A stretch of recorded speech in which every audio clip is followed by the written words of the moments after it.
السلام علیکم۔ کیس کے ناول پہ آپ سب کو ویلکم۔ ایک خوبصورت ناول پیش کر رہے ہیں جس کا نام ہے دیے کا کام ہے جلنا۔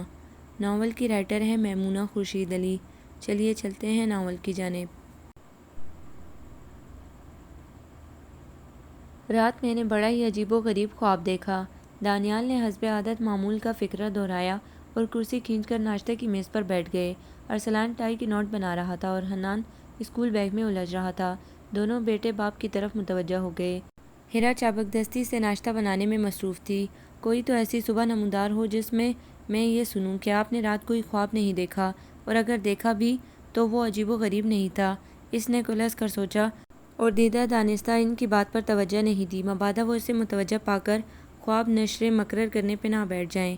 لیکن اس کے متوجہ ہونے یا نہ ہونے کا دانیال پہ خاطر خواہ کچھ اثر نہیں ہوا۔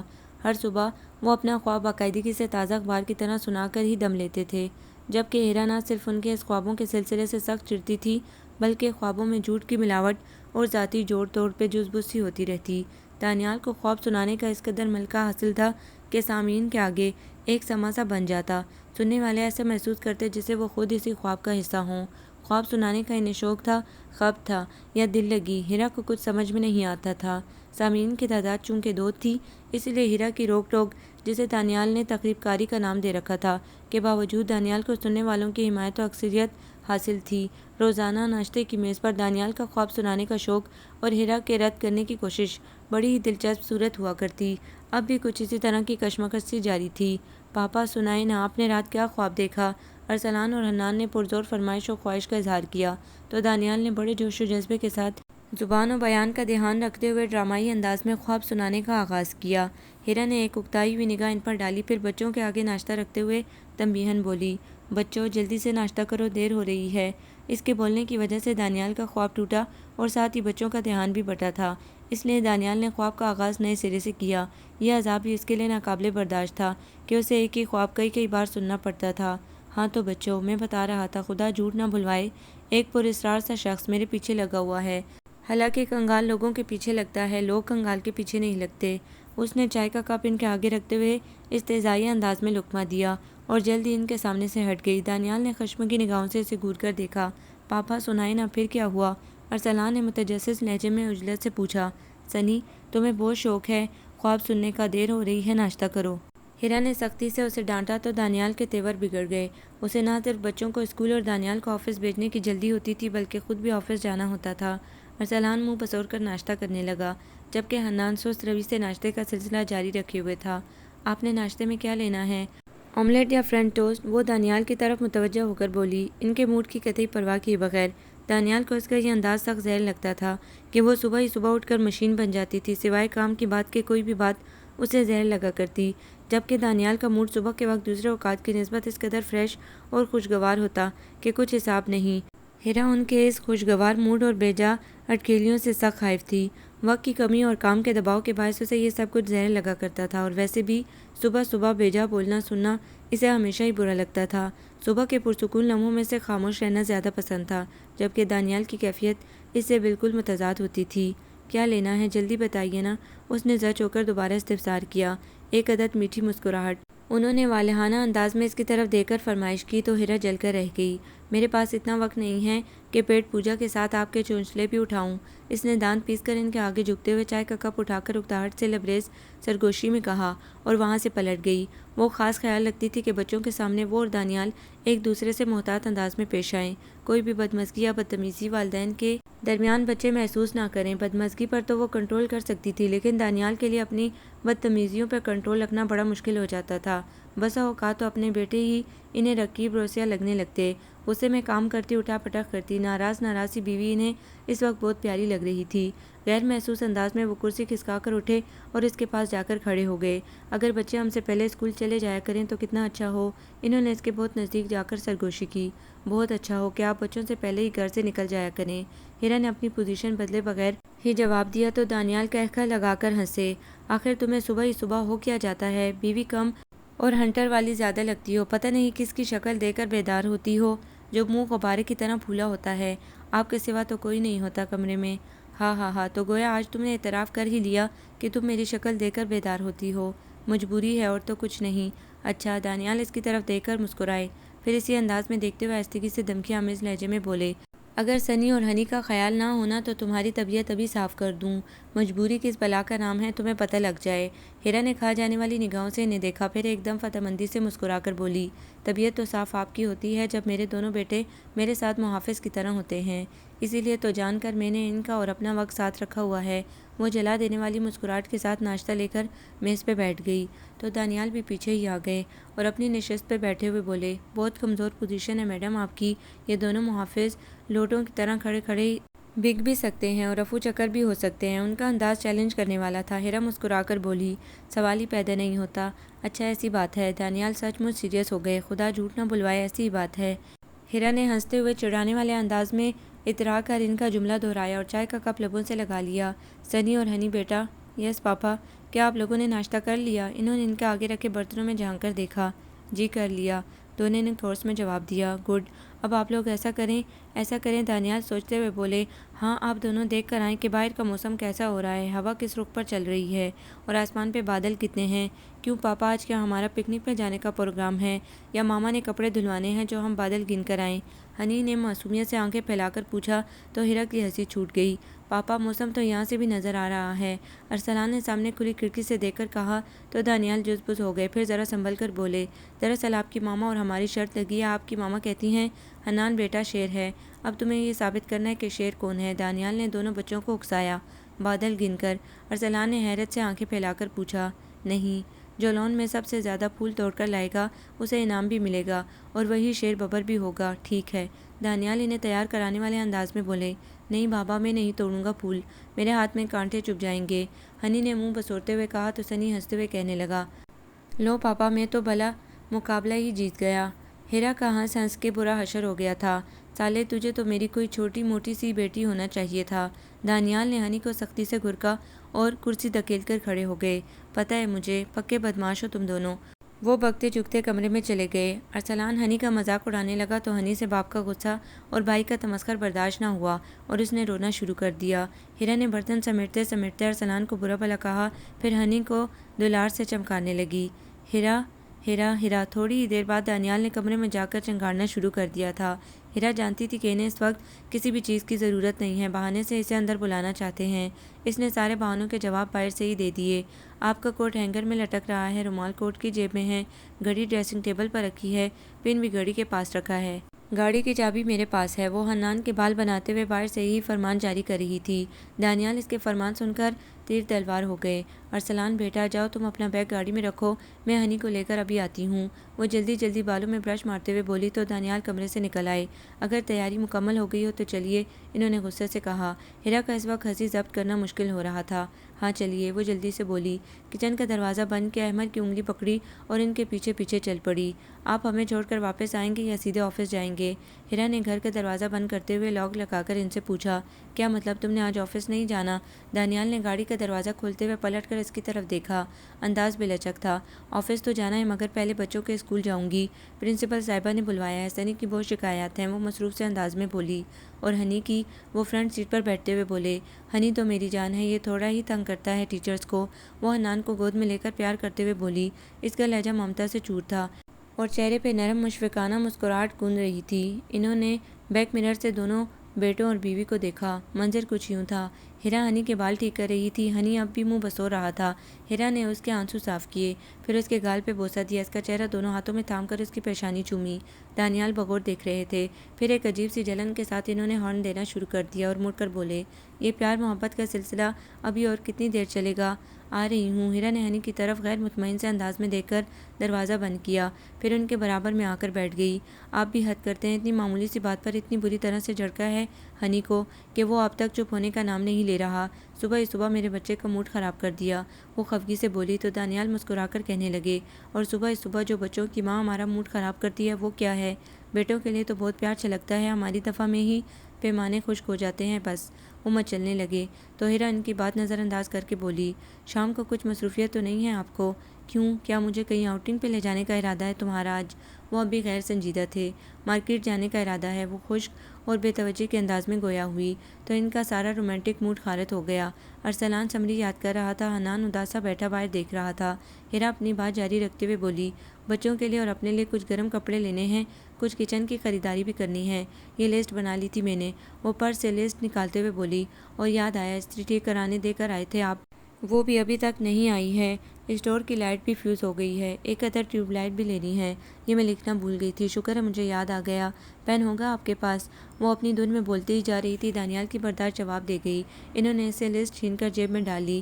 جب تک لسٹ اس کے ہاتھ میں رہتی اسی قسم کے جملے سننے کو ملتے رہتے، باتھ روم کا شاور خراب ہے، کچن کے چولہے خراب ہیں، 2 گملے بلی توڑ گئی تھی، 2 آپ نے بچوں کے ساتھ بیٹ بال کھیلتے ہوئے توڑ دیے تھے، 4 گملے لینے ہیں، مچھر مار اسپرے لینا ہے، یہ لینا ہے، وہ لینا ہے۔ سن سن کر ان کا بھیجا پک جاتا۔ پھر اسے جھڑک کر بولے، لوگ 4 گھڑی کی سنگت کو انجوائے کرتے ہیں، یہاں یہ عالم ہے کہ آئے دال کا بھاؤ ہی ختم نہیں ہوتا۔ انہوں نے گاڑی اسکول کے آگے روکی، بچے گاڑی سے یکے بعد دیگرے اترے، وہ بھی خاموشی سے اتر گئی۔ خدا حافظ پاپا، سنی نے حسب معمول جوش سے ہاتھ ہلاتے ہوئے کہا اور پھر بھاگتا ہوا اندر چلا گیا۔ خدا حافظ، انہوں نے آہستگی سے مسکرا کر کہا، پھر ان کی نگاہ ہنی پر پڑی۔ وہ سست قدموں سے بنا سلام کیے ہی جا رہا تھا، آنکھوں میں آنسو اب بھی رکھے تھے، گول مٹول سا گلابی چہرہ پھولا ہوا تھا۔ دانیال کو اس پہ بے پناہ ٹوٹ کر پیار آیا تھا۔ بے اختیار مسکراہٹ لبوں پہ بکھر گئی۔ وہ گاڑی سے اترے اور لپک کر اسے بازو میں اٹھا لیا۔ پاپا کی جان، پاپا سے ناراض ہے؟ وہ پیار سے بولے تو وہ چہرہ موڑ کر کسمسانے لگا، جیسے ان کی گود میں آنا بالکل پسند نہ آیا ہو۔ سوری یار، غلطی ہو گئی، آئندہ تجھ سے اونچی آواز میں بھی بات نہیں کروں گا۔ وہ اسے عاجزی اور پیار سے منانے لگے تو ہیرا درمیان میں بولی، چلو اب جلدی سے صلح کر لو، دیر ہو رہی ہے۔ ماں کے کہنے پر وہ تھوڑا سا مسکرا دیا تو دانیال اس کی چھوٹی سی ناک کو چھیڑتے ہوئے بولے، یہ ہوئی نا بات؟ وہ ہنسنے لگا۔ چٹا چٹ انہوں نے اس کے دونوں گالوں پہ پیار کیا اور نیچے اتار دیا۔ خدا حافظ پاپا، ہتھیلی سے گال صاف کرتا ہوا ہنی اندر بھاگ گیا تو اس کی نزاکت و نخوت پہ دانیال کو بے پناہ پیار بھی آیا اور ہنسی بھی۔ ساتھ کھڑی ہیرا کی طرف ذرا سا جھک کر آہستگی اور شرارت سے بولے، بالکل تم پہ گیا ہے۔ ہیرا نے بارے حیا سے گور کر ان کی طرف دیکھا، پھر غصے سے بولی، اگر شرم نام کی کوئی چیز آپ میں بھی نہیں ہے تو کسی سے مستعار لے لیجئے، بڑی ضرورت ہے آپ کو۔ وہ کہہ کر رکی نہیں، ہنی کے پیچھے اندر چلی گئی اور دانیال اسی دلکشی سے مسکراتے ہوئے گاڑی میں بیٹھ گئے۔ سنی کی شکایت یہ تھی کہ وہ بولتا بہت زیادہ تھا، ہوم ورک کرتا تھا، پڑھائی میں بھی اچھا تھا، لیکن ٹیچرز کو بہت پریشان رکھتا تھا۔ ہیرا سنی کو ڈانٹتی رہی، پرنسپل کو مطمئن کر کے اٹھنے لگی تو انہوں نے چائے منگوا لی، زبردستی سے بٹھا لیا۔ سنی کی ٹیچرز بھی آ گئیں، یوں بات چیت میں وقت گزرنے کا علم ہی نہیں ہو سکا۔ اچانک وہ وقت دیکھ کر سٹپٹا اٹھی، مجھے تو کافی دیر ہو گئی، اچھا جی چلتی ہوں۔ وہ بعجلت باہر نکلی، ٹیکسی لی اور آفس پہنچی۔ سب لوگ آ چکے تھے، اس نے سب کو سلام کیا۔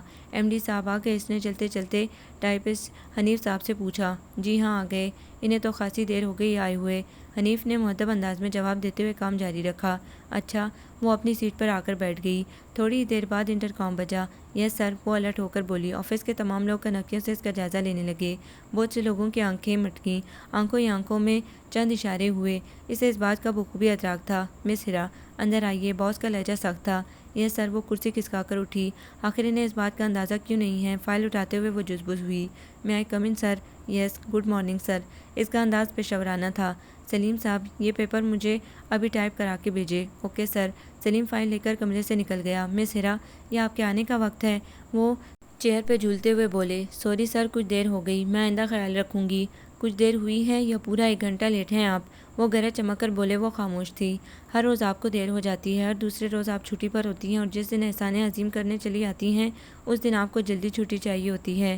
سارے آفس کا نظم و ضبط آپ نے خراب کر کے رکھا ہوا ہے۔ میڈم، آپ یہاں صرف سیکرٹری ہیں، چیئرمین نہیں، جو آپ کے ناز نخرے اٹھائے جائیں گے۔ وہ خاموشی سے سر جھکائے کھڑی ملازم کو چائے بناتا دیکھ رہی تھی۔ ایک معمولی ملازم کے سامنے اتنی ڈانٹ ٹپٹ سننا حالت مجبوری ہی تھا۔ سر، میں کوشش کروں گی آئندہ آپ کو کوئی شکایت نہ ہو، وہ بس اتنا ہی کہہ سکی۔ ملازم چائے رکھ کر چلا گیا۔ اب میں جا سکتی ہوں سر؟ نہیں، وہ تحکم سے بولے۔ بیٹھیے، بلکہ پہلے دروازہ بند کر کے آئیے۔ جی سر۔ اس نے ہونک ہو کر ان کی شکل دیکھی۔ آپ نے سنا نہیں میں نے کیا کہا ہے؟ نہیں سر۔ وٹ؟ ایم ڈی صاحب چیخے۔ سر، میں دروازہ بند نہیں کروں گی، جو کچھ کہنا ہے آپ یوں ہی کہہ لیجئے، اور یوں بھی ایک معمولی ملازم تو سب کچھ سن ہی چکا ہے، اور پھر یہ نہ آپ کا ڈرائنگ روم ہے اور نہ ہی بیڈ روم جو آپ کو دروازہ بند کرنے کی ضرورت پیش ہو۔ Very good. ایم ڈی صاحب ناراض سیکرٹری کی ادا پہ دل کھول کر ہنسے۔ مس ہیرا، یہ میرا آفس ہے اونلی مائی پرسنل آفس، اسے چاہیے میں ڈرائنگ روم بناؤں یا بیڈ روم، یہ میری پسند پہ منحصر ہے۔ یہ کہنے کے ساتھ ہی انہوں نے انٹرکام اٹھا کر باہر اطلاع کی کہ کسی کو اندر نہ بھیجا جائے، اس وقت وہ میٹنگ میں ہیں۔ وہ اپنی جگہ جزبزی ہو کر رہ گئی۔ لو صاحب، مس ہیرا کے آتے ہی صاحب کی میٹنگ شروع ہو گئیں۔ شاہد نے زمینی انداز میں مسکرا کر کہا۔ جواباً دبے دبے سے کہہ کے ابھرے، ٹھیک کہہ رہے ہو میاں۔ حنیف کی انگلیاں برق رفتاری سے ٹائپ مشین پہ چلتے چلتے رکیں اور وہ رازداری سے بولا، ان کی طویل میٹنگ کے دوران ہمیں بھی چائے سگریٹ پینے کا موقع مل ہی جاتا ہے۔ اس بات پہ سب دل کھول کر ہنسنے لگے۔ ایک گل تو ہے باؤ حنیف، پر سیکریٹری اور صاحب کی میٹنگ ہوتی کس بات پہ ہے؟ رشید نے چائے کی پیالیاں تقسیم کرتے ہوئے تجائل عارفانہ سے پوچھا تو مشترکہ کہکا اس زور سے پڑا کہ رشید کے ہاتھ میں ٹرے ڈگمگا گئی۔ بھاؤ کیا کرتے ہو، آہستہ ہنسو، آواز اندر چلی گئی تو صاحب ناراض ہوں گے۔ رشید نے خوفزدہ نگاہوں سے آفس کے بند دروازے کی طرف دیکھ کر کہا تو سلیم ہنستے ہوئے بولا، بولے بادشاہو، اگر ہمارے ہنسنے کی آواز اندر جا سکتی تو اندر کی باہر نہ آتی کہ صاحب اس وقت سیکریٹری کے زلف دراز پہ رطب اللسان ہیں یا مرمری ہاتھوں کا معائنہ فرما رہے ہیں۔ شاہد نے لہرا کر کہا تو سب تائیداً مسکرائے اور لطف اندوز ہوئے۔ ایک غلطی سچی ہے، رشید نے سنجیدگی سے تائید کی اور باس کے شیشے کے آفس کو توصیفی نظروں سے دیکھتا ہوا اپنی سیٹ پر جا کر بیٹھ گیا۔ سر، میں ایک شریف خاندان کی لڑکی ہوں اور 2 بچوں کی ماں، پلیز آپ یہ چھچوری حرکتیں نہ کیا کریں، یہ نہ آپ کو زیب دیتا ہے اور نہ ہیرا، مجھے لیکچر پسند نہیں ہے۔ باس اکتا کر بولے، سارا دن میں گھر میں اپنی بیوی کا لیکچر ہی تو سنتا ہوں، حکمرانی تو میری یہاں چلتی ہے، جب یہ اختیار ملتے ہی آپ سیکریٹری کو بیوی سمجھنے لگتے ہیں۔ اس نے کلس کر ترت جواب دیا، کیا کریں مس ہیرا، مجبوری ہے، گھر میں ہمیں اتنا اختیار نہیں کہ بیوی کے ساتھ آزادی سے رہ سکیں۔ ہماری یہ آزادی بیوی کے 2 باڈی گارڈز، جنہیں آپ اپنی اصطلاح میں کرامن کاتبین بھی کہہ سکتی ہیں، نے سلب کی ہوئی ہے اور ہماری بیوی ان کی سب سے بڑی حمایتی ہیں۔ یہ محض آپ کی غلط فہمی ہے، ہمیں بولنے دیجیے مس ہیرا۔ باس اس کی بات کاٹ کر بولے، پھر اپنی بات جاری رکھتے ہوئے کہنے لگے، اور جو ہم پر قدرت کا تھوڑا سا ترس آ جائے اور تھوڑی سی تنہائی مل جائے تو بیگم صاحبہ یہ گز گز بھر لمبی لسٹیں سنا سنا کر بور کرتی رہتی ہیں۔ اب بتائیے، ہے نا انصافی، معصومیت تو ان پر ختم تھی۔ ایسی صورتحال میں باس سیکریٹری سے دل نہیں بہلائے گا تو کیا ہمسائے کے دروازے پہ بندے پپی سے دل بہلائے گا؟ ہیرا نے کھا جانے والی نگاہوں سے انہیں گھورا تو وہ اس کی کیفیت سے لطف اندوز ہوتے ہوئے بولے، پلیز مس ہیرا، گھوریے نہیں، ہمیں اپنی بیوی یاد آتی ہے۔ جب ہم دور دور سے انہیں میٹھے اشارے کرتے ہیں نا تو وہ بھی ہمیں بالکل ایسے ہی گھورتی ہے جیسے پولیس مجرم کو اور جیسے اب آپ ہمیں گھور رہی ہیں۔ آپ نے مجھے اندر کیوں بلایا تھا سر؟ کمال سب سے کام لیتے ہوئے اس نے دریافت کیا، یہ دکھانے کے لیے کہ ہم بے بس لوگ نہیں ہیں، اختیار ملنے پر سب کچھ کر سکتے ہیں۔ آئندہ اگر آپ نے اپنے باڈی گارڈز کا سہارا لیا اور ہمیں پسپا کرنے کی کوشش کی اور ہمارے خوابوں کے مقدس سلسلے کی مذمت کی تو ہم آپ کے ساتھ وہ سلوک کریں گے کہ آپ کو چٹی کا دودھ یاد آ جائے گا، سمجھی آپ؟ جی سمجھ گئی، اس نے جان چھڑانے والے انداز میں اس سے اتفاق کیا۔ گڈ، اب آپ ہمارا خواب غور و تسلی سے سنیے اور ہمیں بتائیے کہ اس کی تعبیر کیا ہے۔ وٹ؟ ہیرا نے چکرا کر دونوں ہاتھوں پہ اپنا سر رکھ لیا۔ بچوں کو ان کے کمرے میں لٹا کر ہر کام سے فراغت حاصل کر کے جب وہ اپنے کمرے میں آئی تو اس کا خیال تھا کہ دانیال سو چکے ہوں گے، لیکن وہ طعام کے اہتمام کے ساتھ سپورٹس پروگرام دیکھ رہے تھے۔ اس نے اپنا سر پیٹ لیا، پھر ان کے سامنے سے فروٹ کی ٹوکری اٹھا کر علیحدہ رکھتے ہوئے بولی، وہ بھی انتہائی سنجیدگی سے، میں آپ کو بہترین مشورہ دیتی ہوں کہ آپ رات کا کھانا ترک کر دیں۔ دن بھر اوٹ پٹانگ خوابوں کی سماعت کے بعد ہر کوئی ذی ہوش انہیں یہی مشورہ دے سکتا تھا۔ کیا رات کا کھانا چھوڑ دوں؟ انہوں نے حیرت سے اسے دیکھا، پھر ذرا غصے سے بولے، تاکہ جلد بوڑھا ہو جاؤں؟ تمہیں معلوم ہے جو لوگ رات کا کھانا نہیں کھاتے وہ وقت سے پہلے بوڑھے ہو جاتے ہیں، اور پھر بلا خواب کا رات کے کھانے سے کیا تعلق ہو سکتا ہے؟ وہی جو نیند کا بستر سے ہوتا ہے، اسی طرح خوراک کا خواب سے ہوتا ہے۔ بیجا ٹھونس کر سو جانے سے معدے کے بخارات تو دماغ میں چڑھتے ہیں اور خوابوں کی اسکرین ہمیں وقت مصروف رہتی ہے۔ 2-4 دن فاقہ کر کے سوئیے، انشاءاللہ جلد فاقہ ہوگا۔ ہیرا بہت جلی ہوئی تھی۔ یہ اپنا سازشی مشورہ اپنے پاس رکھو، تم تو چاہتی ہی یہی ہو کہ میں وقت سے پہلے بوڑھا ہو جاؤں۔ انہوں نے کلس کر کہتے ہوئے فروٹ کی ٹوکری پھر اپنے سامنے رکھ لی اور بڑے اطمینان سے تناول فرمانے لگے۔ ہیرا نے بستر جاڑا، پھر لیٹتے ہوئے کلس کر بولی، بڑھاپے سے ڈرنے کی تو آپ کو ضرورت نہیں ہونی چاہیے، کیونکہ جوانی تو آپ کی کشا کشا ویسے ہی رخصت ہو رہی ہے۔ دن بھر کی اذیت کا بدلہ اس نے اس ایک جملے سے چکا لیا تھا، مگر اسے اس بات کا اندازہ نہیں تھا کہ اس بات پہ دانیال کا رد عمل اتنا شدید ہوگا۔ کیا کہا تم نے؟ انہیں اس کی بات پہ اس قدر شدید شوق لگا کہ وہ صوفے پر سے اچھل کر اٹھ کھڑے ہوئے، خونخوار انداز میں اس کی طرف بڑھنا ہی چاہتے تھے کہ حنان دروازہ کھول کر کمرے میں آ گیا۔ دانیال جہاں تھے وہیں کھڑے رہ گئے۔ ہیرا نے لپک چپک کر ہنی کو اپنی آغوش میں چھپا لیا، گویا مکمل طور پر محفوظ ہو گئی ہو۔ تھوڑی دیر بعد سنی بھی دروازے پر دستک دے کر اندر آیا۔ اس کا غصے میں دکھائی دے رہا تھا۔ تھا۔ اس کے ہاتھ میں ٹوٹی ہوئی ویڈیو گیم تھی۔ وہ دونوں بچوں کے مابین لڑائی کی نوعیت سمجھ گئے۔ پاپا دیکھیے، اس سنی کے بچے نے میری ساری گیم توڑ دی۔ سنی کا چہرہ غصے سے لال ببوکا ہو رہا تھا۔ آپ نے مجھے مارا کیوں تھا؟ ہنی ماں کے آغوش سے سر نکال کر بولا تو سنی کا بس نہیں چلا کہ کیا کر ڈالے۔ دانیال نے سنی کو پیار سے اپنے پاس بٹھا لیا، پھر وجہ تنازع پہ غور فرمانے لگے۔ قصور واضح طور پر ہنی کا نظر آ رہا تھا۔ ہنی، ادھر آؤ میرے پاس۔ انہوں نے اسے اپنے پاس بلایا تو ہیرا ارسلان پہ ناراض ہونے لگی۔ سنی، میں نے تمہیں منع بھی کیا تھا کہ تمہارے ایگزامز ہونے والے ہیں، ویڈیو گیم اور واک مین بند کر کے رکھ دو، مگر تم باز نہیں آتے اپنی حرکتوں سے۔ یہ جو تم الٹے سیدھے حساب لے کر بیٹھ گئی ہو اپنے لاڈلے سے، یہ تو پوچھو کہ اس نے ویڈیو گیم توڑی تو کیوں؟ دانیال نے صحیح منصف ہونے کا ثبوت دیا، کیونکہ وہ دیکھ رہے تھے کہ ہیرا باوجود ہنی کے قصوروار ہونے کے سنی کو ہی ڈانٹتی تھی۔ ویڈیو گیم میز پہ ہی سے گری تھی، میں نے نہیں توڑی۔ ہنی نے ماں کی شے پہ کودتے ہوئے صفائی سے جھوٹ بولا۔ پاپا یہ جھوٹ بول رہا ہے۔ سنی تلملا گیا۔ ہنی، ادھر آؤ میرے پاس۔ دانیال نے سختی سے اسے اپنے پاس بلایا۔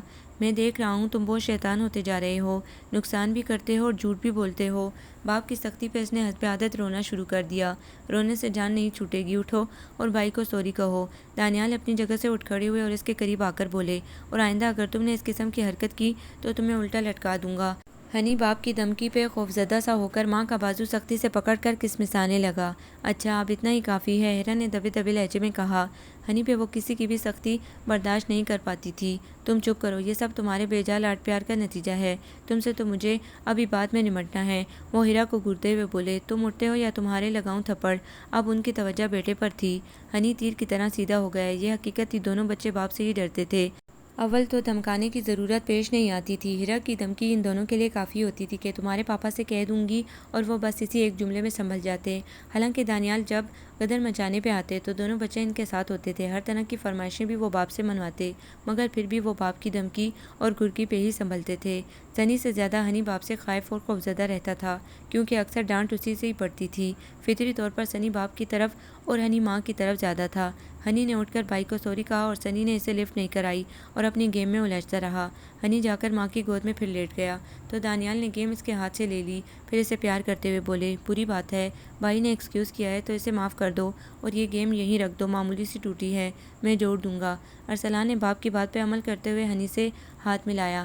ہیرا نے مسکرا کر سنی کے بالوں میں ہاتھ پھیرا تو وہ مسکرا کر کمرے سے نکل گیا۔ ہنی وہیں چپکا بیٹھا رہا۔ بھائی سے صلح ہو جانے پہ تھوڑا تھوڑا وہ بھی مسکرا رہا تھا۔ چلو اب تم بھی جاؤ اپنے کمرے میں، دانیال نے اسے پیار سے کہا، میں آج ماما کے پاس سوؤں گا۔ وہ ہیرا کی گردن میں اپنے چھوٹے چھوٹے بازو اعمال کرتے ہوئے مچلا تو ہیرا اس پہ جی جان سے صدقے ہونے لگی۔ دانیال نے گور کر ہیرا کی طرف دیکھا، سونے دینا اسے میرے پاس۔ ہیرا نے اسے اپنے پہلو میں لٹا لیا اور لاڈ سے بولی، بس اس کی فرمائش کی دیر ہے، تم انکار نہیں کر سکتی۔ وہ جل کر بولے، میں کیا کروں، جس دن یہ اسکول جاتا ہے میرا دل چاہتا ہے اس کے سارے لاڈ اٹھاؤں، سارے ارمان پورے کروں۔ ہیرا پیار سے اسے اپنے بازو میں بھینچتے ہوئے بولی تو دانیال کلس گئے، خوب، تو یہ بھی ایک نیا عذاب ہے، پچھلے سارے ہفتے کہاں سویا تھا یہ؟ وہ حساب کتاب پر اتر آئی، میرے پاس، آپ کو معلوم ہے بخار تھا اسے، اور میرا تو بالکل دل نہیں چاہتا کہ اسے اپنے سے ایک لمحہ بھی دور کروں، آج بس یہ یہیں سوئے گا، میرا خیال ہے یہ اکثر یہیں سوتا ہے، شاذ و نادر ہی اپنے روم میں سوتا ہوگا۔ دانیال نے گور کر بیوی کو دیکھا، پھر بیٹے کی طرف متوجہ ہوئے، ہنی بیٹا چلو اپنے روم میں۔ انہوں نے کچھ نرم لہجے میں بیٹے کو حکم دیا، لیکن وہ ٹلنے والا نہیں تھا، ماں کے پہلو سے چپکا رہا، الٹے جواز پیش کرنے لگا، مجھے ڈر لگتا ہے، میں ماما کے پاس ہی سوؤں گا۔ دانیال کو معلوم تھا کہ وہ انتہائی ضدی ہے، اگر زبردستی اسے بھیجا بھی تو وہ روتا رہے گا، اس لیے پیار سے اسے سمجھانے لگے، بیٹا اب آپ بڑے ہو گئے ہیں اور جب بڑے ہو جاتے ہیں نا تو پھر اکیلے سوتے ہیں، آپ بھی تو اتنے بڑے ہیں، بلکہ مجھ سے بھی بڑے، پھر میری ماما کے پاس کیوں سوتے ہیں؟ اس نے باپ سے خائف ہوتے ہوئے ماں پہ استحقاق جمایا۔ ہیرا نے شرم سے سرخ ہو کر دونوں ہاتھوں میں بے ساختہ اپنا چہرہ چھپا لیا، جبکہ دانیال کی آنکھیں روشن ہو کر کھلی کی کھلی رہ گئیں، لب مسکراہٹ کے سے انداز میں واہ ہوئے جاتے تھے جو کہ انہوں نے سختی سے بھینج لیے۔ وہ بیٹے کو غصے کا تاثر دینا چاہتے تھے، یہ تو میرا بھی باپ ہے، وہ حیرانگی سے بڑبڑائے۔ ہیرا ابھی تک خود حیران تھی کہ یہ اس نے کیا کہا تھا، تم نے سکھلایا ہے نا اس سے یہ سب؟ وہ مشکوک سے انداز میں اس کی طرف متوجہ ہو کر بولے تو ہیرا نے گھبرا کر کان پکڑ لیے، توبہ کیجیے، کیسی بات کہہ رہے ہیں آپ؟ میں جو کچھ کہہ رہا ہوں تمہیں خوب سمجھ میں آ رہا ہے۔ وہ ایک دم سنجیدہ ہو گئے۔ ہنی کی وجہ سے وہ اکثر ایسی جھنجھلاہٹ اور کوفت میں مبتلا ہو کر ہیرا سے الجھ جایا کرتے تھے۔ ان کی جھنجھلاہٹ، کوفت اور بے بسی پر ہیرا کے اندر اطمینان سا تیرنے لگتا، ایک سکون سا دھیرے دھیرے اس میں اترتا جاتا۔ پھر ان کی کیفیت کو سمجھتے ہوئے لہجے میں مٹھاس سمو کر پس پردہ اس نے دل کی بڑاس نکالی، گویا جلتی پہ تیل کا کام کیا ہو۔ بچوں کی تربیت کے دوران کچھ تو قربانیاں دینی ہی پڑتی ہیں۔ ان کا موڈ سخت آف ہو گیا۔ اس کی بات کا مطلب سمجھتے ہوئے انہوں نے خشم کی نگاہوں سے اسے گھورتے ہوئے بستر پر سے تکیہ اٹھایا، پھر واضح دھمکی دے کر بولے، اس بات کا جواب تو تمہیں کل آفس میں ملے گا، کہہ کر وہ دوسرے کمرے میں چلے گئے۔ صرف ہنی کی وجہ سے کہ وہ بے حد سمجھدار ہے، انہوں نے کوئی بھی بات کرنا ضروری نہیں سمجھا۔ طاہرہ انہیں جاتے دیکھ کر تنفر سے سوچنے لگی، دانیال صاحب، اس کا بندوبست بھی میں نے اچھی طرح کر لیا ہے۔ دونس دے کر دکھا رہے ہیں آپ۔ یہ بات تو آپ کو پہلے سوچنا چاہیے تھی، جب بچے پیدا کیے تھے، جب احساس نہیں تھا اس بات کا۔ کیا سمجھتے ہیں آپ؟ کیا میں انسان نہیں ہوں؟ میری بھی کچھ خواہشات تھیں، کچھ خواب تھے میرے۔ محض آپ کی خلوت رنگین کرنے کے لیے نہیں پیدا کیا گیا تھا مجھے۔ میرے سینے میں بھی دل دھڑکتا تھا، بہت سارے ارمان سوتے جاگتے تھے اس میں۔ آپ نے تو میری زندگی کا رخ ہی بدل دیا، برباد کر دیا مجھے۔ کبھی میری خواہشات اور احساسات کے بارے میں سوچنے کی ضرورت ہی محسوس نہیں کی۔ میں نے یہ سب نہیں چاہا تھا، یہ سب نہیں سوچا تھا میں نے، اور آپ بخوبی واقف تھے اس بات سے۔ اس خلش کے احساس سے اس کے دل میں ایک ہوک سی اٹھی اور اس نے کرب سے آنکھیں مینچ لی۔ بیٹیوں کو زیادہ پڑھانے سے ان کی عمر کھلتی ہے، رشتوں کے لالے پڑ جاتے ہیں۔ ان پڑھ لڑکی کتنے ہی برس گھر میں بیٹھی رہے، کسی کو کچھ پتہ نہیں لگتا۔ اور پھر خاندان میں کون ہے اتنا تعلیم یافتہ، پڑھا لکھا، جو تم اپنی لاڈلی کو اعلیٰ سے اعلیٰ تعلیم دلوانا چاہ رہے ہو؟ تعلیم اور قابلیت ہمارے لیے رکاوٹ بن جائے گی۔ اور پھر ایک بات کہوں، جب لڑکیاں زیادہ پڑھ لکھ جاتی ہیں تو پھر اپنی منمانی کرنے لگتی ہیں، سوچتی ہیں ہم سے 2 جماعت زیادہ ہی پڑھا لکھا ہو۔ اب بھلا خاندان میں کہاں سے لاؤں گی میں؟ اس سے زیادہ تو کیا، اس کے جتنا بھی کسی نے نہیں پڑھا ابھی تک۔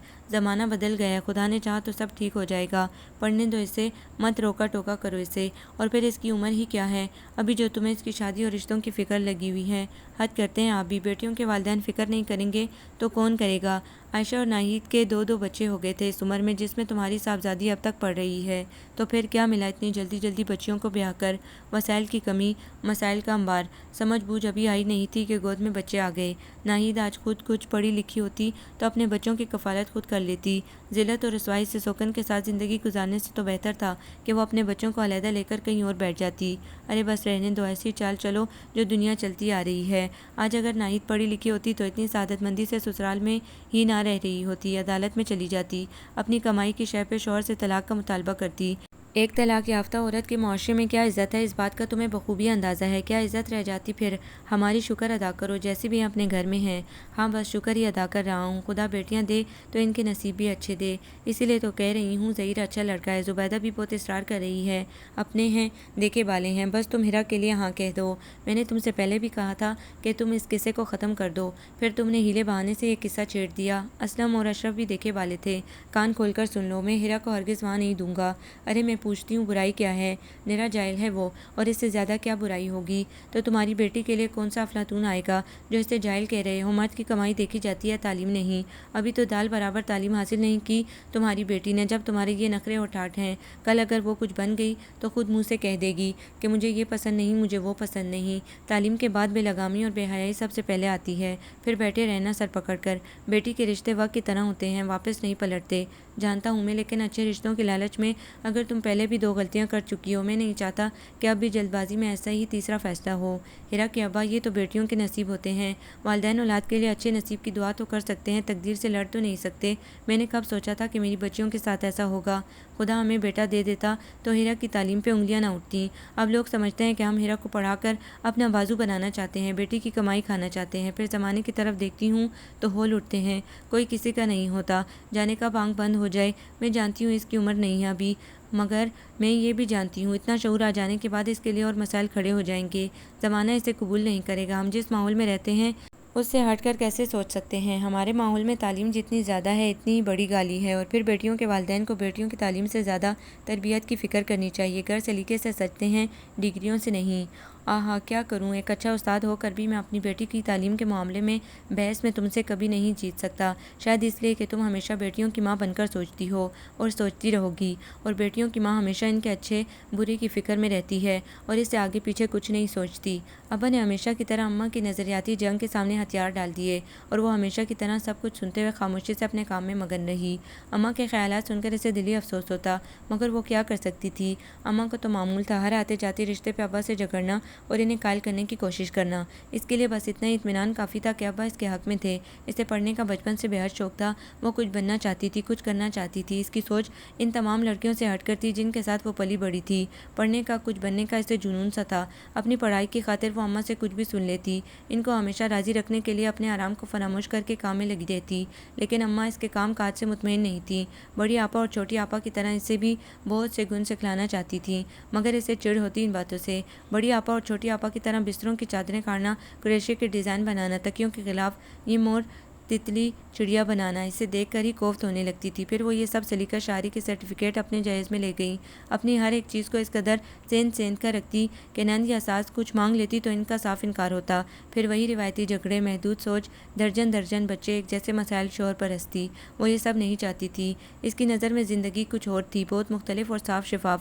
کچھ کرنے کی آرزو، کچھ بن جانے کا شوق۔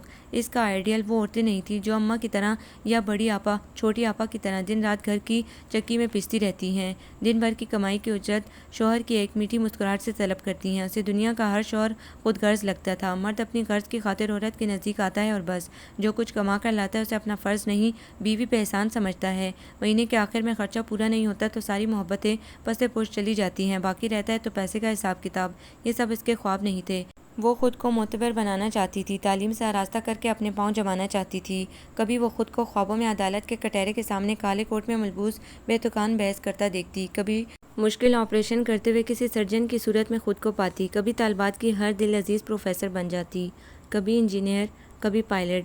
ایسے میں اماں اسے آواز دے لیتی اور اس کے سارے خواب ادھر ادھر بکھر جاتے۔ پھر ابھی وہ میڈیکل کے پہلے سال میں ہی تھی کہ اس کے رشتوں کے ڈھیر لگ گئے۔ خاندان کا ایک بھی لڑکا اس کی سوچ کے مطابق نہیں تھا۔ تبھی ابا سے اس نے دبے دبے لفظوں میں کہہ دیا تھا کہ وہ یہاں کہیں بھی شادی نہیں کرے گی۔ ابا اس کے لیے اماں کے سامنے محاذ پہ ڈٹے ہوئے تھے۔ اس مسلسل جنگ سے اس کا ذہن بارہا منتشر ہوتا اور یہ ڈسٹربنس اس کی تعلیم پہ بری طرح اثر انداز ہوتی تو وہ بے بس ہو جاتی اور سوچنے لگتی آخر وہ اس ماحول میں کیوں پیدا ہوئی جب اس کا ذہن ایسا نہیں تھا۔ دانیال ابا کے پرانے شاگرد تھے۔ ابا سے انہیں خاصی عقیدت و محبت تھی، اکثر ان کا یہاں آنا جانا رہتا تھا۔ آج کل اسے ٹیوشن کی سخت پرابلم تھی، اماں سینٹر بھیجنا نہیں چاہتی تھی۔ جب تک کسی مستقل ٹیوٹر کا انتظام نہیں ہو جاتا، ابا کے کہنے پہ دانیال اسے پڑھانے آ جاتے تھے۔ ان کے بارے میں وہ صرف اتنا جانتی تھی کہ وہ انجینئرنگ کر کے نوکری کی تلاش میں سرگرداں ہیں اور ابا کے پرانے شاگرد ہیں۔ اس سے زیادہ اسے جاننے کی کچھ ضرورت و فکر نہیں تھی، جبکہ دانیال ان کے بارے میں بہت کچھ جانتے تھے۔ اس کی خاص وجہ بذات خود اماں تھیں۔ آج کل کچھ نئے لوگ اس کے رشتے کے لیے آ رہے تھے۔ وہ کون تھے اسے کوئی سروکار نہیں تھا۔ یوں بھی اسے امید تھی کہ ابا ان کی چھٹی کرا ہی دیں گے، لیکن اماں اور بہنوں کا جوش و خروش دیکھ کر وہ سخت مشکل میں پھنس جاتی۔ ابا بھی اس بار لاپرواہی کا اعلیٰ مظاہرہ کر رہے تھے۔ ابا یہ کیا ہو رہا ہے، آپ اماں کو منع کیوں نہیں کرتے؟ اس نے آج جزبز ہو کر کہا تو ابا مشفق انداز میں مسکرا کر کہنے لگے، اس لیے منع نہیں کر رہا کہ مجھے خود یہ رشتہ بہت پسند آیا ہے۔ کیا؟ اس نے حیران نگاہوں سے انہیں دیکھا تو وہ اسی انداز میں مسکرا کر کہنے لگے، شاید تمہیں معلوم نہیں کہ یہ رشتہ دانیال کا آیا ہے۔ جی؟ اس کی آنکھیں مزید حیرانی سے کھلی کی کھلی رہ گئیں۔ اب کی بار اسے بہت غصہ آیا۔ کیا وہ جانتے نہیں تھے کہ میں پڑھ رہی ہوں؟ بیٹا یہ کوئی جواز نہیں ہے، نصیب جب کھلتا ہے تو پھر والدین ایسی باتیں نہیں سوچتے۔ مگر ابا، اس نے احتجاج کیا، میں سمجھ رہا ہوں تمہاری کیفیت اور میں نے صاف طور پر ان لوگوں کو بتا دیا ہے کہ تم ابھی پڑھ رہی ہو اور مزید پڑھنا چاہتی ہو۔ دانیال کی والدہ کا خیال ہے کہ تم شادی کے بعد بھی پڑھ سکتی ہو، وہ لوگ پابندی نہیں لگائیں گے۔ پھر تعلیم حاصل کرنے کے لیے عمر کی قید نہیں ہوتی اور میرا خیال ہے دانیال تمہارے لیے بہت اچھا رہے گا، تمہاری تعلیمی کیریئر میں بھی معاون ثابت ہوگا، بلکہ نہ صرف وہ، اس کی پوری فیملی ایجوکیٹڈ ہے۔ اور سب سے بڑھ کر تم یہ دیکھو جس طرح خاندان کے رشتوں کی لائن لگی ہوئی ہے اور تمہاری اماں جس طرح بضد ہیں، اگر کسی کو بھی تمہارے لیے زبردستی منتخب کر لیا تو سب دھرا کا دھرا رہ جائے گا۔ کیا یہ اس سے بہتر نہیں کہ تم اپنی سوچ میں لچک پیدا کر کے دانیال کے حق میں اقرار کر لو؟ اس اقرار سے کم از کم تمہاری اماں کے رشتہ داروں سے تو جان چھوٹے گی۔ ابا کی بات اس کے دل کو لگی۔ دانیال کے والد خود ڈاکٹر ہیں، ایک بہن پروفیسر ہے، ایک بھائی وکالت پڑھ رہا ہے۔ دانیال کو بھی نوکری مل گئی ہے۔ بڑا بھائی شپ میں ہے جو کہ شادی شدہ ہے۔ شادی کے بعد تمہیں تعلیم یافتہ ماحول ملے گا، روز روز کی تمہاری اماں کی چک چک بھی نہیں ہوگی اور تم سہولت سے پڑھ سکو گی۔ پھر تعلیم یافتہ شریک سفر زندگی کی شاہراہ پہ ہر لحاظ سے کامیاب ثابت ہوتا ہے۔ وہ بہت سلجھے ہوئے ذہن کا لڑکا ہے، تم سہولت سے اسے اپنی ہر بات منوا سکو گی۔ لیکن پھر بھی اس سے زیادہ اطمینان نہیں ہوا۔ اس نے ان سے براہ راست بات کی۔ آخر اس کے تعلیمی کیریئر کا سوال تھا۔ سر، آپ جانتے بھی تھے کہ میں ابھی پڑھ رہی ہوں، پھر بھی آپ نے یہ قدم اٹھایا۔ میں نے سوچا قبل اس کے کہ آپ کی اماں کچھ غلط فیصلہ کریں، ہم آپ کے ابا کی مشکل کیوں نہ آسان کر دیں۔ سر، آپ نے گھر کا قیدی ہونے کا ناجائز فائدہ اٹھایا ہے۔ وہ سنجیدہ و افسردہ تھی۔ آخر پریشانی کیا ہے آپ کو؟ پڑھتی رہیے گا۔ آپ بہت ساری لڑکیاں شادی کے بعد تعلیم جاری رکھے ہوئے ہوتی ہیں، اور بلکہ آپ شادی کے بعد زیادہ سہولت سے پڑھ سکیں گی، اور پھر ٹیوشن بھی آپ کو مفت ملے گی۔ بات کرتے کرتے وہ شریر ہوئے تو وہ برا مان گئی۔ سر، میں مذاق نہیں کر رہی ہوں۔ تو میں کب مذاق کر رہا ہوں؟ وہ بھی سنجیدہ ہو گئے۔ آپ اطمینان رکھیے، میں آپ کو منع نہیں کروں گا، اور نہ ہی کبھی رکاوٹ بنوں گا۔ جب تک آپ پڑھیں گی ہم اچھے دوستوں کی طرح رہیں گے، اور بس۔ انہوں نے سچائی سے یقین دلایا تو وہ شانت ہو گئی۔ ایف ایس سی کے پیپر دینے کے بعد والدین اس کے فرض سے سبکدوش ہو گئے۔ وہ بیاہ کر اس گھر میں آئی تو یہاں کے ماحول کو بالکل اپنا آئیڈیل پایا، اور بلکہ اس سے بھی کہیں بڑھ کر جو ابا نے اسے بتایا تھا۔ دانیال فطری طور پر رومانٹک مزاج تھے۔ ان کی شخصیت کا یہ جوہر اس پہ شادی کے بعد کھلا۔ ایسا مرد کب تک اپنے وعدے کی پاسبانی کر سکتا تھا؟ لیکن پھر بھی وہ محتاط رہتے، اور وہ بھی مطمئن تھی۔ شاید اس میں سب سے بڑا ہاتھ بہت سارے لوگوں کی موجودگی اور احترام تھا۔ شادی کے کچھ عرصے بعد ترقی کے ساتھ ان کا ٹرانسفر دوسرے شہر میں ہو گیا، جسے سب نے ہیرا کی بختاوری کہا تھا۔ وہ ان کے محتاط رویے کی بدولت ان پہ اعتماد کرتی رہی تھی، سو ان کے ساتھ اکیلے جانے پہ اس نے حیل و حجت نہیں کی، اور نہ ہی زیادہ اس معاملے پہ غور و فکر کیا۔ اور وہ کرتی بھی کب تھی؟